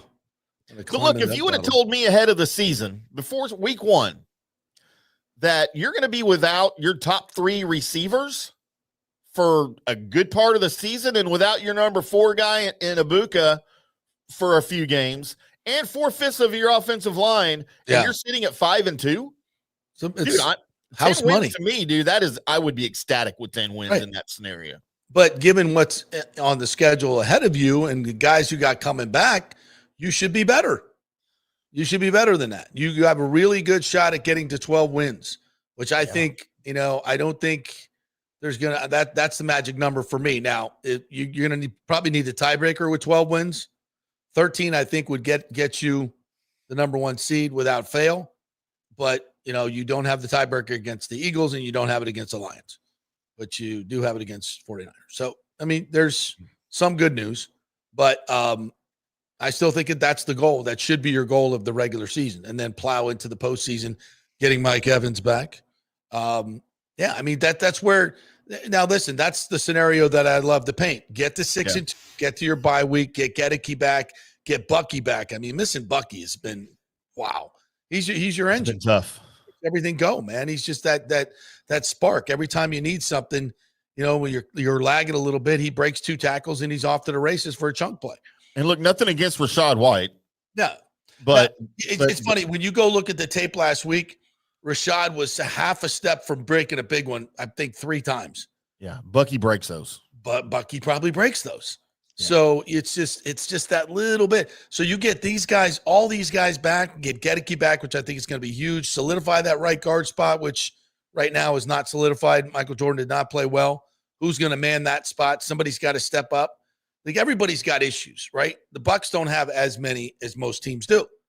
And they've already banked 5 wins. So that's why this win, like, to the commenter's point, it's not a must win, but they're all critical. But this just kind of feels like, let's go out and, be intense, make it a backyard brawl like Baker's trying to do, which I think is brilliant, and just win this game and get to 6-2, get to your bye week. And then you can get a lot of good feeling going. You're going to get a lot of good stuff going in this second half, and you could roll. Or you could crumble this week, lose this week, go into a bye week, and then you're down the hole for 2 weeks. Then I think you definitely got to make a move to get some energy back in this team. But, again, get to the bye week. If you can go add an edge rusher and an inside linebacker, damn. I mean, and then other teams might be making these same moves. So you got to fight fire with fire. You have a great opportunity, a great window here to do something special. And if I'm Jason Light, I seize on it. And I'll give away some draft picks to make a move here this year. Because I think win now. If not now, when? And by the way, one of the teams that coming into the season in the NFC that we thought they'd be challenging for in the playoffs, the Minnesota Vikings. Good God, are you scared of them after last night? No. 37-10 to the Chargers. By the way, those are some badass Chargers uniforms. I don't know if you saw those are the best. Those are My the best days, man. And Chuck Muncie and Charlie Joyner, powder blue, Kellen Winslow, the lightning bolt. Oh my God! Well, it was the Navy Blues last night. Yeah, they wore the old early. Yeah. The Navy Blues. Yeah, those ones. Yeah. But I mean, as well as Carson Wentz is filled in, I think we saw Carson Wentz last night. We saw who he is, and he didn't play horribly, but he cannot carry a team to a victory. No, he can drive the bus for you. And suddenly the Chargers look better, too. Chargers look real good. All right, let's take another quick break. When we come back, Josh Queipo from the Pewter Report and I will break down the Bucs Saints and what we learned from Bucs Lions as well. So very interesting conversation, a little tidbit on an offensive line move that maybe we'd like to see. We are brought to you by the great folks at Cafe Paradiso. Paulo is my man over there, Paulo Dini. Go get you a great meal this weekend. Get you, and you say, I want to go out for a meal tonight or this weekend. Cafe Paradiso. Love traditional Italian, a nice glass of red wine, that Italian red wine. They'll pick you out a nice one for you. Great service. They've been doing it for 30 years over there plus, and the food is fantastic, and the service and the atmosphere unmatched. That's why they're number 3 on the Open Table list of folks on Open Table. So get that reservation and tell them JP sent you. Back in 3. JP here for Riveters, the official sports bar and grill of the JP Peterson Show. We're located just south of Ray J and Steinbrenner Field, so it's a great pre- and post-game spot, and the happy hour is amazing. Monday through Friday, 3 to 7. Check out these specials. $3 Bud Light drafts, $4 domestic bottles, $5 wells, $6 premium wells, $6 cocktails like margaritas. That's unheard of. And the Riveters food is freshly made daily. No freezers.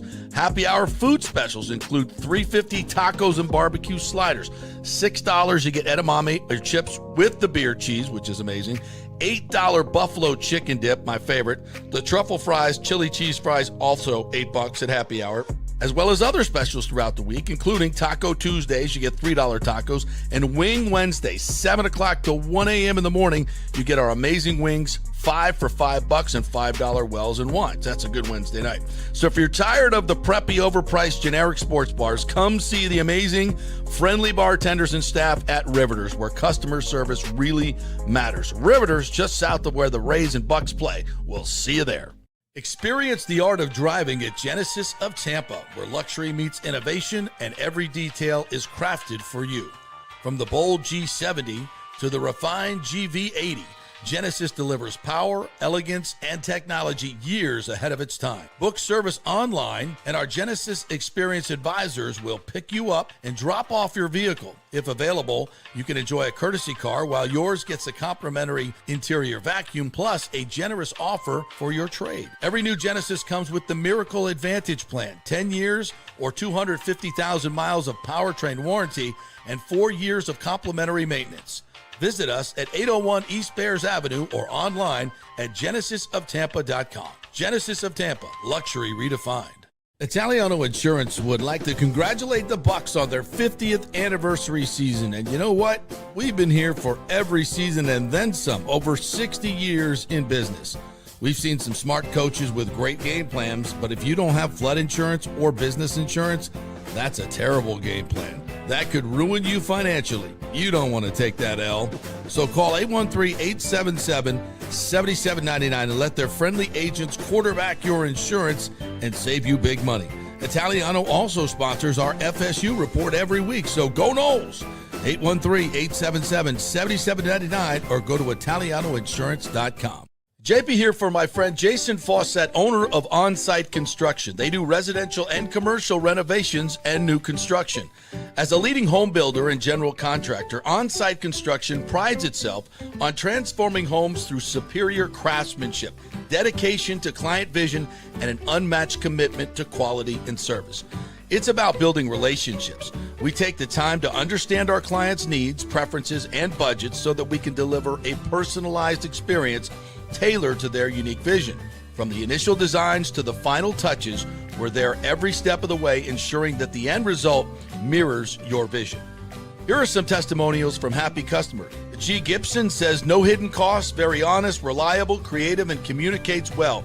Reasonable and fair with their pricing, no hidden costs. C. Smith said, did not disappoint. I'm very happy with the work. This company really cares and will take care of it. So if you're just thinking about building or renovating, give us a call and let's see what's possible. 813-579-5789 or check out our website at onsiteconstructionfl.com. Are you having legal issues with a business partner or other legal business issues? The attorneys at Walters, Levine & DeGrave can help. Call 800-616-0384 for a free consultation. At Walters, Levine & DeGrave, we've redefined what a law firm can be with top-tier attorneys, personal service, and 26 years of success. From business law to civil litigation, we deliver smart, client-focused solutions. Walters, Levine & DeGrave recently won a $6.4 million jury verdict from a large real estate developer, and they can win for you too. Walters, Levine & DeGrave. Let's solve it together. Not attorney spokesman. For a free consultation, call 800-616-0384 or go to walterslevine.com. Offices Tampa, Sarasota. Let's go. Right now, back to the show on FanStream Sports. All right, welcome back to the JP Peterson Show, brought to you by Delete Me. Delete Me makes it easy and quick and safe to remove your personal data online at a time when surveillance and data breaches are common enough to make everyone vulnerable.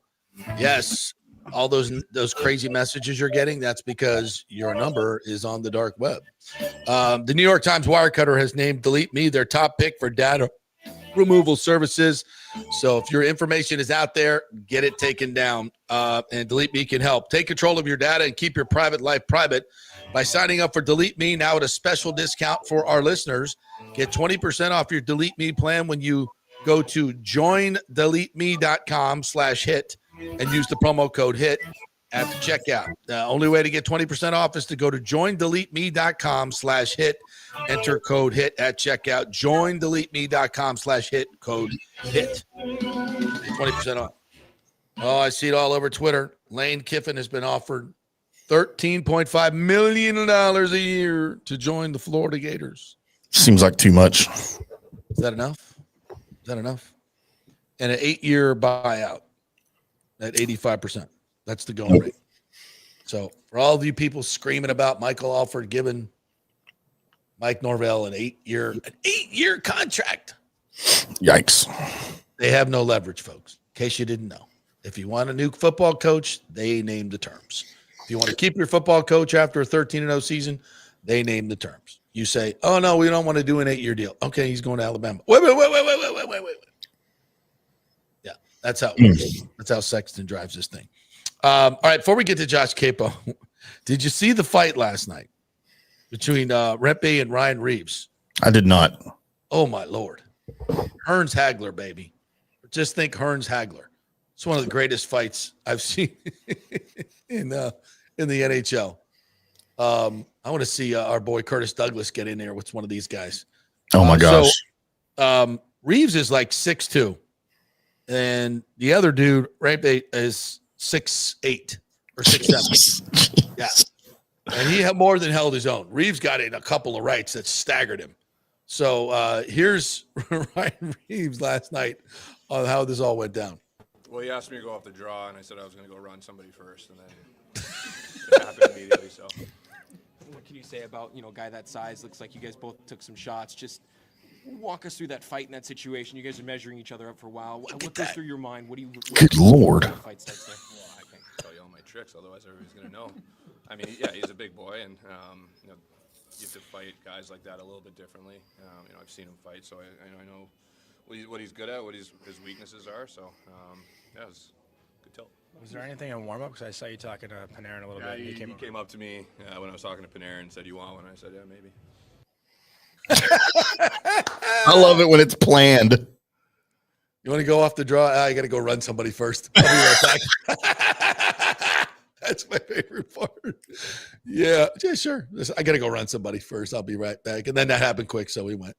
And I love that these guys. That's old school hockey, baby. That's what I'm talking about. I love that these guys that are really have enforcers anymore, but guys that like to fight. I love that they watch film on the guys that they might go fight, just like a boxer would do, right? Or an ultimate fighter or whatever. That you got to know where his strengths and weaknesses are when you fight him. I feel like back in the day, you just went. You didn't know anything about the guy, right? You just went. Just went. But these guys are strategic now. Yeah. It's great. Well, it's like Douglas's fight, the first drop of the gloves. His first game. They went right to it. Him and the guy from Ottawa. It was like, they're both fighters. I'm like, yeah, you want to go? Yeah, sure. Yeah. Let's go. My first shift, I'm going to the penalty box. I'm like, bring back gratuitous violence in the NHL. I'm all for it. Let's go. We have to normalize that. The NHL is better when there's fighting. It is. It just is. What I love about minor league hockey. And I think it is returning. I think just one of the reasons that the Lightning have that guy on their roster is what it is. We need more Matthew Barnabys in the league. Brent Severance. Here. Sergio Biltris says Lightning have lots of issues. Michael LaRue says, I've always thought Ryan McDonough was the best choice for captain. Rick says that they need to talk to Frank Thomas. But for the testosterone levels? Yeah. What's this what we're talking about? Go talk to Doug Flutie. Jeremy Lowe says, good morning, fellas. I plan on going to the Lightning game tomorrow. Better win or else. Well, there we go. That's what we need. By the way, did you see that Frank Thomas Jr. just committed to Auburn? Oh, shocking development. And he's already being called the Little Hurt. Is he a baseball player or football player? Baseball. Okay. So Frank played both up until his Auburn did. Did he ever really play football good at football Auburn too? Yeah, I don't think he ever did. Smart move though. Yeezy says Cooch needs to apologize to the team after last night. Seems like he doesn't care anymore. He cares. He cares. Yeah. All right. Daniel Rivera said, I watched the Netflix series, and I must tell you, it was interesting about the Cowboys. Oh, I've not watched it. Thomas I will says, tell you that it was 100% the most accurate depiction of all of the stuff that happened back in the day, because there's been others that were not. I was there. That was 100% accurate. How about that? Thomas Casper says, the FBI indictment alleges that a defendant leveraged his personal relationship, an unnamed magic starter, identified only as player 2, to learn about the plan. Wow. Well, there's going to be a lot of juicy stories coming out of this. Yeah. Probably a movie and a book too, right? Yeah, but let's blame Trump.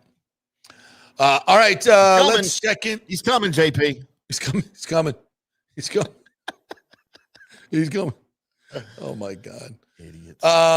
Let's listen into our conversation yesterday. Josh Queipo and I got together from the Pewter Report to, as we do each and every week, to review the film and look ahead to the upcoming opponents. So here is our Buccaneers Blitz with Josh Queipo, brought to you by the great folks at Walter, Levine, and DeGrave. Here we go. All right, welcome into another edition of JP and Josh Break Down the Buccaneers.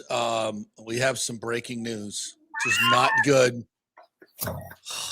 What happened, Josh? What happened? Your old Twitter is gone. Old Twitter is gone, and a couple people helped me figure out. I clicked a link, man. I clicked the link from a source that had been somebody that I knew who apparently got hacked themselves. You clicked the link and didn't have the 2-factor authentication on. I lost my Twitter account, so anybody who's been following me had to get a new one because unfortunately Twitter or X, I've tried working with them, but the emails keep saying they can't verify that I am me. So, dude, that's I had mine hacked and taken away. Oddly enough, like 2 months before the Rays vote for the stadium. Somebody bogusly reported me. I wonder who that could have been. But anyway, it's a bitch, and now you got to rebuild it. So everybody watching this, at Josh Queipo, QUIPO _NFL. QUEIPO. QEIPO. It'll say it right underneath us as we're talking. Yeah. All right, let's get into this. And sorry for your luck. That sucks, bro. I appreciate it. We'll build it back up for you. So first take on Bucs Lions. What did we learn from this? I don't even call it a debacle. It wasn't the Bucs' best game. I thought there was a lot of good football in there. They gave up some big plays that kind of skewed things, but definitely something we can learn from this. A lot of things. What was your overview? Yeah, on offense, I think the Lions threw something out that the Bucs didn't expect, which was even with their cornerbacks 3, 4, 5, 6, 7, they weren't afraid to punch the Bucs receivers in the mouth and say, we're going to play man coverage, and you're going to have to beat us one-on-one. And they played some really good snaps. Those defensive backs, you take your hat off to that defense and that secondary. And, it's kind of 3 phases. I think Baker was a little shaky to begin with, and his accuracy for the most part all night was off. Then when he was accurate, the receivers weren't beating the man coverage. And then when both of those things might have happened, the offensive line, especially in the fourth quarter, really just you saw that the lack of depth there kind of take over on that right side of the line from Graham Barton over. Yeah, Graham was not good. Bredesen and Tristan, I think, had solid games, but Barton a few weeks ago, he had trouble picking up stunts and blitzes, and this week, I think Aleem McNeil just kind of exposed him a little bit. So Michael Jordan, the transition from left to right wasn't the smoothest for his first week back, and Charlie Heck was Charlie Heck. So I'm ready for Chukwuma. Like you and I remember we had the conversation at the beginning of the season. You're like, do you think he could factor in this year? And I went, no, I'm fully on board, JP. Yeah, it can't be worse. And Charlie's trying. He's slow, man. He's not a good athlete. It's not good. You know what? He had one fantastic rep. He sprung the touchdown. he sprung the touchdown for Tez. He did. He did. Got out in front, and he absolutely steamrolled the DB. But unfortunately, you don't play one snap again. You play 60 some odd, and the rest of them were not fantastic. So it's tough to put up points when when you look at all three of those phases, and when one wasn't, when two were working, the third wasn't. When the other two were working, the second wasn't, so on and so forth. And K-Dot, and God love him, the guy was playing against the Lions and the refs. Yeah, I don't even want to get into officiating. We talked about it all week long. It's just never been worse in the NFL. And that whole debacle of his, the call, the challenge, the re-challenge, the call. I mean, it was just poorly officiated, and they got it wrong. In my opinion, they still got it wrong. So I will say the other thing, and I asked Baker about this because I think it's something that we'll see moving forward. If somebody said, yeah, what quarterbacks would you use a spy on that you'd have to use a spy on? Oh, Lamar, Josh Allen, Mahomes, Baker Mayfield. No, not Baker. Detroit did it. They did it. And I think it was the biggest reason that he struggled, because he loves moving up to the right in that little space, and that's but they did such a great job of fundamentally rushing him and keeping him in and not creating that space where they could go up and out. He had to come out the back.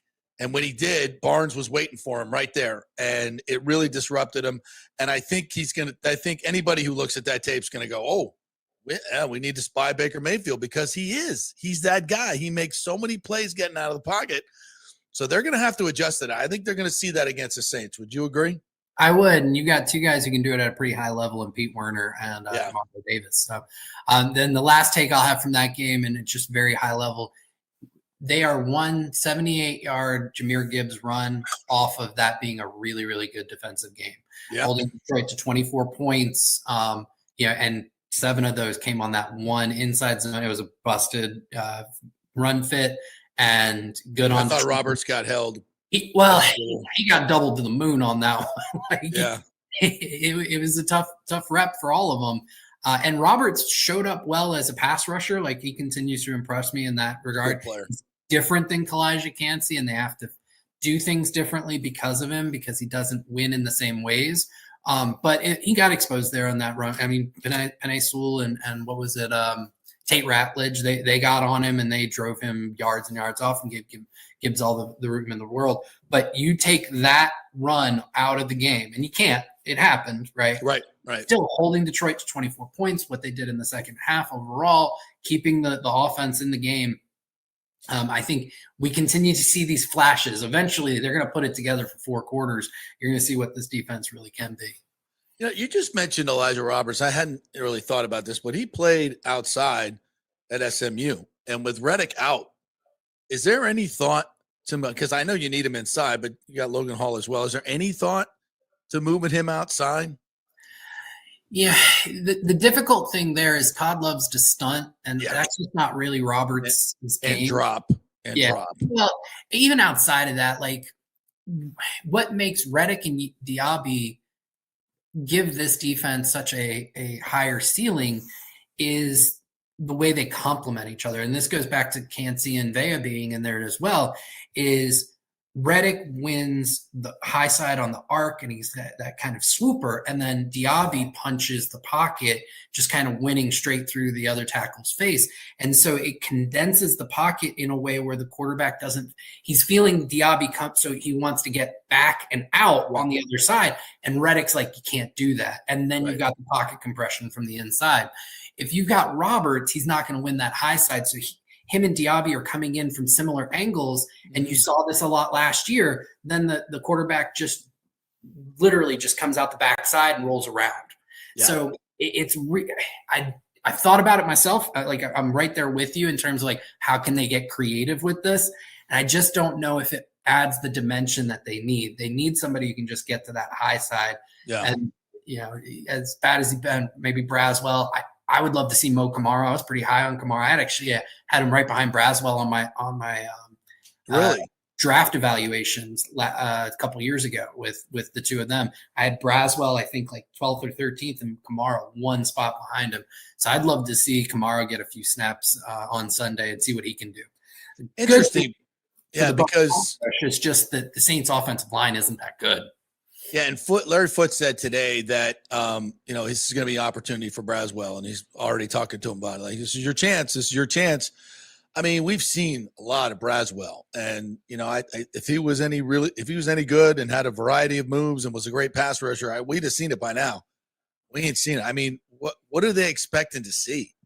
Yeah, towards the end of last year, I started to get higher on him. I thought there was something being developed there, and it just didn't level up this year. At his best, he's a guy who can punch a tackle and then find a way inside. Not unlike Diaby. He's just not as great of at it as Diaby is. And I think instinctually, he just has a trouble finding the ball and understanding what's happening around him. You see that kind of in his run defenses. It plays slow. Yeah. Yeah. And he gets cracked all the time. And you should see these cracks coming. And he just doesn't. So, you hope that something's there. He hasn't played nearly enough for us to say that the book is completely out on him. Yeah. However, I'm just not that keen on there being anything there. Yeah. I don't think you can expect a whole lot. All right. So as we look at this matchup with the Saints, and I've kind of said this is kind of an elite check game. If the Bucs are an elite team, they take care of business this week. And I still think that the jury's out on that. I think they can be, but it's just been so choppy with all these injuries. How do you get to consistent play? And I thought Baker was masterful this week when he kind of, stoked the fires of the rivalry, because, this is a game that the Bucs could be looking at the bye week and like, oh, it's the Saints, and, we'll get through this one. We'll get the W. And if you go into it like that, you're going to get your ass kicked because the Saints are coming. So a good way to raise everybody's level is to call them out, and Baker did that. Yeah, we hate the Saints. They play dirty. Let's go.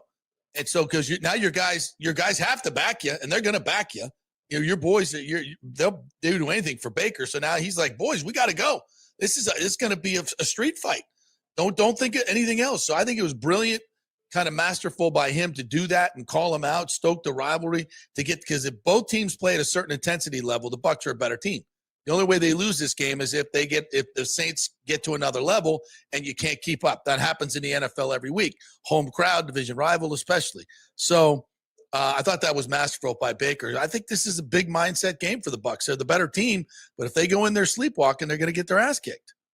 Yeah, I think you bring up some really great points because the Saints may be, from a record perspective, one of the worst teams in the NFL, but you turn on the tape, you'd be hard pressed to find a team that doesn't fight as hard as they do. Yeah. Every single one of their players, and you just think about the vibes. Like they're 1-6, but everything coming out of New Orleans is like, hey, we're on a positive trajectory. Like Spencer Rattler's strung together some really good games this last week, notwithstanding.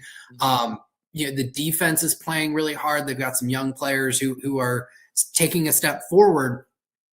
So the Bucs cannot rest on their laurels with this team, especially a division rival who has historically played them well. And then to top it all off, like for that offense, for Josh Grizzard, like you can't look at any of your past games against them because it's a completely different defense.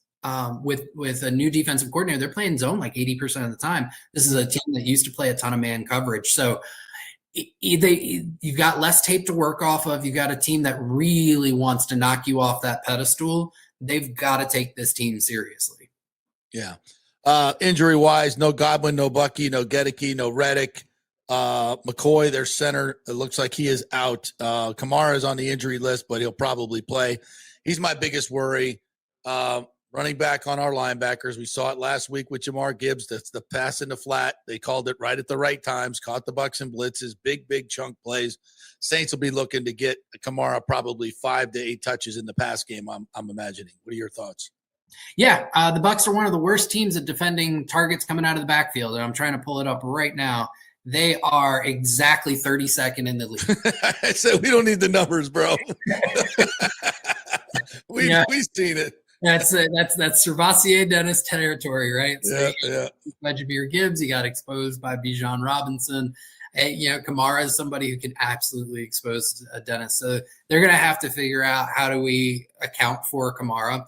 And I think that you go back to the 49ers game, right? They did a good job of keeping Christian McCaffrey largely in check. So that requires them to flood the underneath zones, make sure that he's always got somebody to each side so that he can't really break ankles without getting somebody else on him.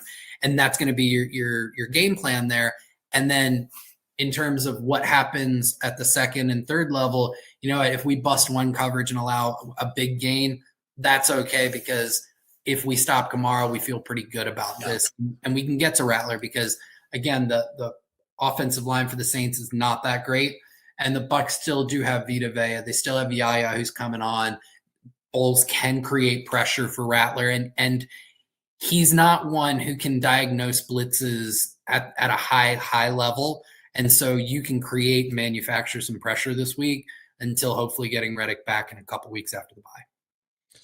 All right. I think the Bucs are 5.5-point favorites in this one. I would not bet it if I were you folks. Divisional game, 46.5 is the total. I'm going to stay away from those two numbers this week. I think it's a hard call, just because of the injuries and what I expect to be a great effort by the Saints. So I think it's going to be a hell of a football game. It's going to be physical, and I think we're going to have a couple, pushing and shoving matches. How do you see this one?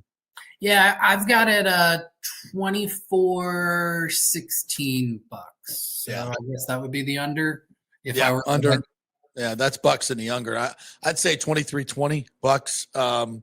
So it might be Saints in the number and an under. But I think it's going to be a good game. It's going to be fun. 4:00. Josh, tell everybody what the new Twitter is again. Yeah, new Twitter, Josh Queipo, Queipo spelled Queipo, just like it sounds, right?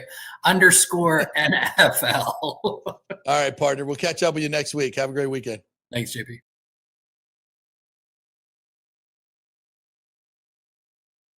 We're back. And we're back. Got a special guest here. See if we I was like, there's our camera's working. The Big O is back as well. The Big O is back. JP. There he is. What's up, partner? I'm good, man. Listen, happy World Series. Anytime this time of the year is kind of like Christmas to those that love baseball and love great competition. And this is it, bro. So I'm excited about this series. At first, I'm going to be honest with you, I kind of wanted the Raleigh Shohei matchup, similar to the Judge. Me too. Shohei, yeah, right. Yeah. Jamón, ¿qué pasa, Jamón? Yeah, ¿qué pasa? How you doing, Timmy? ¿Cómo estás? Muy bien. So, I kind of wanted that. I felt, and I, that I had, picked Seattle to go many months far. Ago. Yeah. But then now I'm looking at it objectively, and I think it's even cooler that it's Toronto, and you got East-West. So you cover that. Yeah. The other one would have been West-West. Yeah. You know what I mean? So you've got the East-West, this nice little deal. And you also have a Toronto team that is representing the whole country of Canada. except Montreal, right, Timmy? No, nobody in Quebec is rooting for the Blue Jays. Explain that one. Did you know that? Is that because they're just they're rivals. It's just like a Habs fan cheering for the Maple Leafs. It ain't gonna happen. Yeah, but it's not the Canadians, and it's not like the Maple Leafs made it and the Canadians didn't. They don't have a team. That's true. But yes, they do. The Expos. Don't you ever forget it. Oh, Nelly. Don't you ever forget it. Don't you you ever forget it. Washington Nationals. The Quebecians. Yeah. They just stole that team from them. Stole it. Yeah. That is true. And trust That me, is the true. people of Quebec still follow the Washington Nationals. How about that? How about that? The diehards, right? Yeah, absolutely. So it's not the entire, but it's most of Canada. Most of Canada. And our boy Bo Bichette is going to be back. Bo Bichette Lakewood's is back. finest. Lakewood's finest. Dante's finest. And he's obviously still, I think he's going to game it. Doesn't sound, from hearing him talk in a couple of interviews, that he's anywhere near 90 to 100%. I think he's probably at 80. And he says he's going to give it a go. Was it the knee? The knee. You got a knee? Yeah, he's got a knee deal. So obviously, in order to not make him move as much, which, shortstops have to move a lot more than a second base, he'll probably be playing second base. The key with that is going to be he hasn't hit at the major league level for almost 2 months, September 6th. That's a long time. If you want to talk about things, with layoffs, because obviously another topical thing is the long layoff. The Dodgers haven't played since last Friday. And for baseball, it's different than football, as many know, different than basketball, different than hockey, who welcome 3, 4, 5, 7 days off. Yeah. Right. Yeah. Baseball, we're built differently, and we really, one day is enough. Honestly, 2 or 3 days is more than enough. Starts eroding your talent or your timing. So it's going to be interesting. Now you do have way more scientific, or not scientific, but technology now with the trajectory machine that literally, you could take BP and it's eerily the pitcher that you're facing at the major league level. Yeah. With these trajectory machines that every team has 1 or 2. What are they? Are they? Is this virtual reality? No, it's not virtual reality, but it's kind of like a virtual reality. So, the screen actually shows you the actual pitcher that's on the mound. So you see everything he's got coming at everything he's got coming at you. And even where he releases the ball is moved to where his release point is. Wow. And the AI version of it can actually duplicate the spin rate, how his slider breaks, and everything when you're facing it is like what that guy throws. So yeah, that's been in the last couple of years, and wow, and teams are just jonesing up to that. Have been the Dodgers probably, I'm sure, have been using that with this layoff.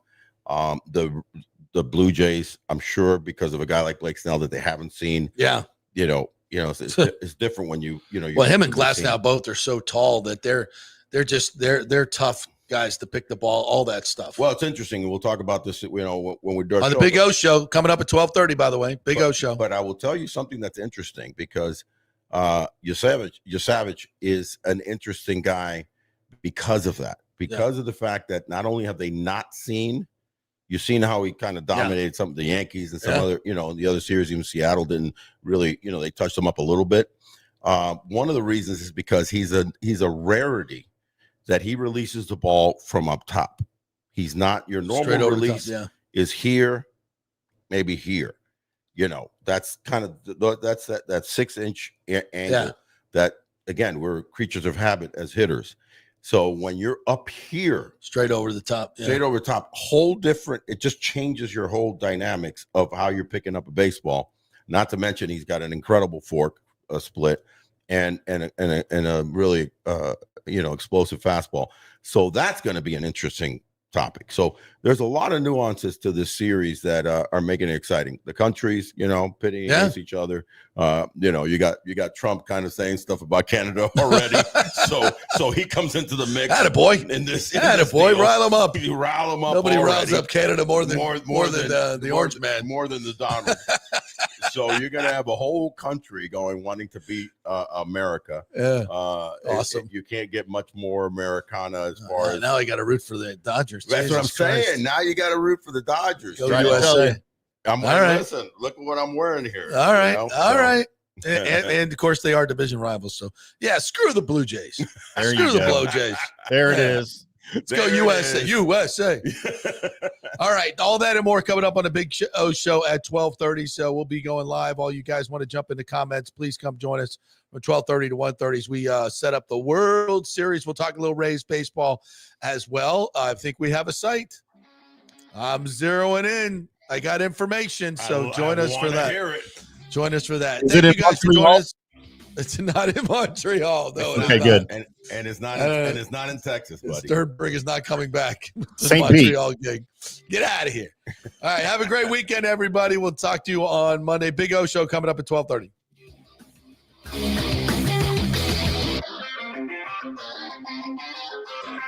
Timmy, how you doing?